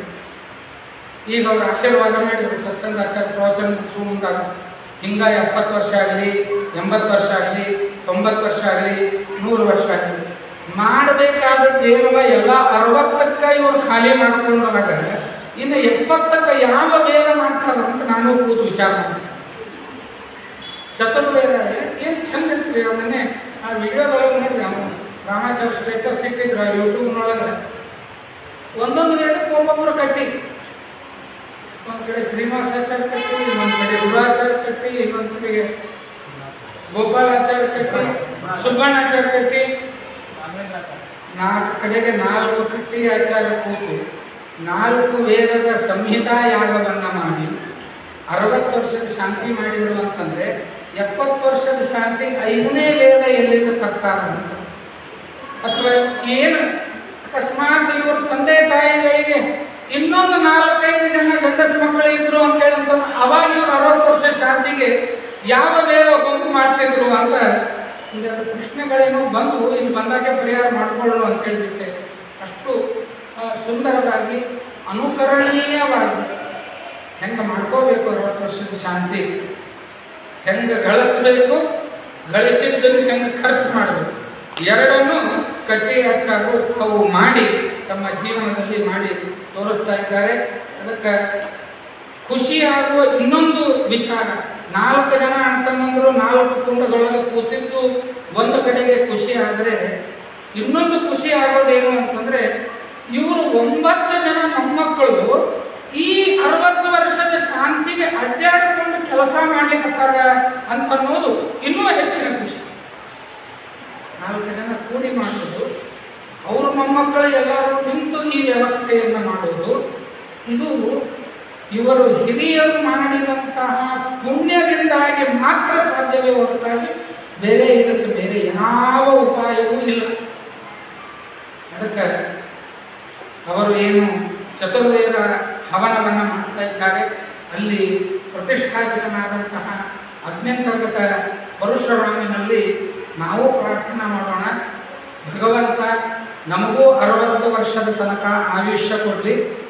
ನಮಗೆ 60 ವರ್ಷ ಆದಾಗ ನಮ್ಮ ಮಕ್ಕಳು ಹಿಂಗೆ ವೈಭವ, ಇಷ್ಟು ವೈಭವದಿಂದ ಆಗ್ತದೋ ಇಲ್ಲೋ, ಇಷ್ಟು ಅದರ ಹತ್ರ ವೈಭವದಿಂದ ಆದರೂ ನಮ್ಮ ಮಕ್ಕಳು ಮೊಮ್ಮಕ್ಕಳು ಎಲ್ಲರೂ ಕೂಡಿ ಈ ಒಂದು ಕಾರ್ಯಕ್ರಮವನ್ನು ಸಾಂಗವಾಗಿ ನೆರವೇರಿಸಲಿ. ಇಂಥದ್ದು ಮಾಡಿಲ್ಲ ಅಂತ ಉಳಿದಿಲ್ಲ ಇದರೊಳಗೆ. ನಾವು ಪ್ರದೀಪ್ ಹೇಳಿಕತ್ತಿದ್ದ ಅಡಿಗೆ ಮೆನು ದಿವಸ ಒಂದೊಂದು ಅಡಿಗೆ ಐಟಮ್ ಹೇಳ್ಯಾರ ಅಂತ. ಆ ಮೆನು ಹೇಳಿದ ಮೇಲೆ ನನಗೂ ಅನ್ನಿಸ್ತು, ದಿವಸ ಯಾಕೆ ಕೊಡ್ಬೇಕು, ಪಾಪ ಅವ್ರು ಕರೆದಾರ, ನಿಮ್ಮ ಗುಡಿಗೆ ಯಾರು ಬರ್ತಾರೋ ಅವ್ರನ್ನೂ ಕರ್ಕೊಂಬರಿ ಅಂತ ಹೇಳಿ ಕರೆದಾರ ಅವರು. ಮೆನು ಹೇಳಿದ ಮೇಲೆ ಅನ್ನಿಸ್ತು, ಏನು ಮೆನು ಅದ, ನಾನು ಯಾಕೆ ತಪ್ಪಿಸ್ಕೊಂಡೆ. ಬೆಳಿಗ್ಗೆ ಒಂದು ನಮೂನಿ, ಸಾಯಂಕಾಲ ಒಂದು ನಮೂನಿ ಊಟ, ಬೆಳಿಗ್ಗೆ ಪಾರಾಯಣ, ಸರ್ವಮೂಲಗಳ ಪಾರಾಯಣ, ಹೋಮ ಹವನ, ಜ್ಞಾನ ಕಾರ್ಯ, ಇಂಥದ್ದು ಆಗಿಲ್ಲ ಅಂತ ಯಾವುದೂ ಬಿಡುವುದಿಲ್ಲ. ಅಷ್ಟು ಅತ್ಯಂತ ಆದರ್ಶಮಯವಾಗಿ ಆಗ್ತಾ ಇದೆ. ಆದರ್ಶಮಯವಾಗುವುದರ ಜೊತೆಗೆ ಇನ್ನೊಂದು ಸಂತೋಷ ಅಂತಂದರೆ ಪಂಡಿತ ಪೂಜ್ಯ ಸತ್ಯಸಂಧಾಚಾರ್ಯರ ನೇತೃತ್ವದಲ್ಲಿ ಅತ್ಯಂತ ಶಾಸ್ತ್ರೀಯವಾಗಿ ಆಗ್ತಾ ಇದೆ. ಅವ್ರು ಬಂದು ಮಾಡಿಸ್ತಾರೆ ಅಂತೇಳಂತಂದ್ರೆ ಸಂತೋಷ ಒಂದು ಕಡೆಗೆ, ಒಳಗಿನ ಮಾತ್ರದಿಂದ ನನಗೆ ಗೊತ್ತದ ಟೆನ್ಷನ್ನು ಅಷ್ಟೇ ಇರ್ತದೆ. ಸತ್ಸಂಗಾಚಾರ್ಯ ಬರ್ತಾರ ಅಂತ ಹೇಳಂತಂದ್ರೆ ಭಾಳ ಮಂದಿಗೆ ಸಂತೋಷ, ಕೆಲವು ಮಂದಿಗೆ ಟೆನ್ಷನ್. ಯಾಕಂತಂದ್ರೆ ನಮ್ಮಲ್ಲಿ ಅನ್ನ ಮಾಡಿಲ್ಲ ಅಂದ್ರೆ ಬತ್ತಳ ಮೇಲೆ ಆವತಿ ಹಾಕಿ ಮುಗಿಸ್ತೇವೆ ನಾವು. ಇವ್ರ ಹಂಗಲ್ರಿ, ಅನ್ನ ಅಂದ್ರೆ ಅನ್ನ, ನೋ ಕಾಂಪ್ರಮೈಸ್ ಇದ್ದಲ್ಲಿ ಇರುವಂಥದ್ದು. ಅವ್ರು ಬರೋ ಮುಂದಾಗ ನಿಯಮನೇ ಅಷ್ಟು, ನಮ್ದು ನಿಯಮ ಏನು, ಎಷ್ಟು ಕೊಡ್ತೀರಿ ಅಂತ ಕೇಳಿ ನಾವು ಬರೋ ನಿಯಮ ಆದರೆ ಹಿಂಗೆ ಮಾಡ್ತಿದ್ರೆ ಬರ್ತೀನಿ ಅಂತನ್ನುವುದು ಅವ್ರ ನಿಯಮ. ಶಾಸ್ತ್ರೀಯವಾಗಿ ಆ ಪೌರೋಹಿತ್ಯದಲ್ಲಿ ಮಾಡಿ ಭಗವಂತ ಅವರಿಗೆ ಅನುಗ್ರಹವನ್ನು ಮಾಡ್ತಾ ಇದ್ದಾನೆ. ಉಗ್ರರಥ ಶಾಂತಿ ಮುಗಿಸಿಕೊಂಡು ವಾನಪ್ರಸ್ಥಾಶ್ರಮವನ್ನು ಅವರು ಸ್ವೀಕಾರ ಮಾಡಬೇಕು. ವಾನಪ್ರಸ್ಥಾಶ್ರಮ ಸ್ವೀಕಾರ ಮಾಡಬೇಕು ಅಂತ ಹೇಳಿದ್ರೆ ಕಾಡಿಗೇನೋ ಹೋಗೋ ಕಾರಣ ಇಲ್ಲ. ವನಪೂಜಾಯಾಮ ಅಂಥೇಳಿ ಒಂದು ಮಾತು ಇದ್ದುದರಿಂದ ಅದೇ ಕೆಲಸದಲ್ಲೇ ಸುಮ್ಮನೆ ಹೆಸರಿಗಷ್ಟೇ ಅವರು ಗೃಹಸ್ಥಾಶ್ರಮಿಗಳಾಗಿದ್ದು ವೈನಿಯವರು 20 ಸಲ ಹೇಳ್ಯಾರ ನಾನು ಕಟ್ಟೆಯಾಚಾರ ಮನೆಯವರು. ಇವ್ರ ಮನೆಯೊಳಗಿಂತ ಹೆಚ್ಚು ಆಫೀಸ್ನಾಗ ಹೆಚ್ಚಿರ್ತಾರೆ. ಅವ್ರು ಕೇಳಿದ್ರೆ ಎಲ್ಲಿಂದ ಬಂದ್ರಿ ಅಂದ್ರೆ ಒಂದು ಅಲ್ಲಿಂದ ಬಂದೆ ಅಂತ ಹೇಳ್ತಾರೆ, ಇನ್ನೊಂದು ಒಪಿಡಿಯಿಂದ ಬಂದ ಅಂತ ಹೇಳ್ತಿರ್ತಾರೆ. ಹಾಗಾಗಿ ಈ 60 ವರ್ಷದ ಶಕ್ತಿ ಬರೇ ಹೆಸರಿಗೆ ಆಗ್ತಾ ಇದ್ದರೂ ಕೂಡ ವಾನಪ್ರಸ್ಥಾಶ್ರಮವನ್ನು ಈಗಾಗಲೇ ಅವರು ಸ್ವೀಕಾರ ಮಾಡಿದ್ದಾರೆ. ಇದರ ಮುಂದಿನ ಜೀವನ ಅವರ ಇನ್ನೂ ಹೆಚ್ಚಿನ ಸಾಧನ ಮಾಡಿಸುವ ಹಾಗೆ ಭಗವಂತ ಅನುಗ್ರಹ ಮಾಡಿ, ಇನ್ನೂ ಹೆಚ್ಚಿನ ಜ್ಞಾನ ಕಾರ್ಯಗಳು ಆಗಲಿ, ಇನ್ನೂ ಹೆಚ್ಚು ಭಕ್ತಿಯನ್ನು ಆ ನರಸಿಂಹದೇವರು ಅವರಿಗೆ ಅನುಗ್ರಹವನ್ನು ಮಾಡಿ ಅವರ ತಮ್ಮಲ್ಲೂ ಇದೇ ರೀತಿಯಾಗಿ ಅವರಿಗೂ ಸಹಕಾರವನ್ನು ಎಂದರ ಕಟ್ಟೆಯಾಚರಣೆ ಕಾರ್ಯಕ್ರಮಕ್ಕೆ ಹೋದಾಗ ಇವರು ಒಬ್ಬರೇ ಕಡೆಗೆ ನೋಡಿದ್ರು, ಇವರು 4 ಮಂದಿ ಯಾವಾಗಲೂ ಕೂಡೇ ಮಾಡ್ತಾರೆ. ಆ ಭಾಗ್ಯ ಭಗವಂತ ಎಲ್ಲರಿಗೂ ಕರುಣಿಸಲಿ ಅಂತ ಪ್ರಾರ್ಥನೆಯನ್ನು ಮಾಡ್ತಾ, ನನಗೂ ಈ ಒಂದು ಅವಕಾಶವನ್ನು ಕೊಟ್ಟಿದ್ದಕ್ಕೆ ಆ ಕಟ್ಟೆಯಾಚಾರ್ಯರಿಗೆ ನಾನು ಧನ್ಯವಾದಗಳನ್ನು ಹೇಳ್ತಾ, ಈ ಪ್ರವಚನದಲ್ಲಿ ಒಳ್ಳೆಯ ವಿಚಾರಗಳಿದ್ದರೆ ಅದನ್ನು ನನ್ನ ಗುರುಗಳ ಅಂತರ್ಯಾಮಿಯಾದಂತಹ ನರಸಿಂಹದೇವರು ನುಡಿಸಿದ್ದಾರೆ ಅಂತ ತಿಳಿಬೇಕು. ಕೆಟ್ಟದ್ದೇನಾದರೂ ಇದ್ದರೆ ಅದು ನನ್ನ ವೈಯಕ್ತಿಕ ಪಾಪದಿಂದ ಬಂದದ್ದು ಅಂತ ಹೇಳ್ತಾ ನನ್ನ ಈ 2 ಮಾತುಗಳನ್ನು ಮುಗಿಸ್ತಾ ಇದ್ದೇನೆ. ಮಧ್ಯೇಶ ಶ್ರೀ ಕೃಷ್ಣ ನಮಸ್ತೆ.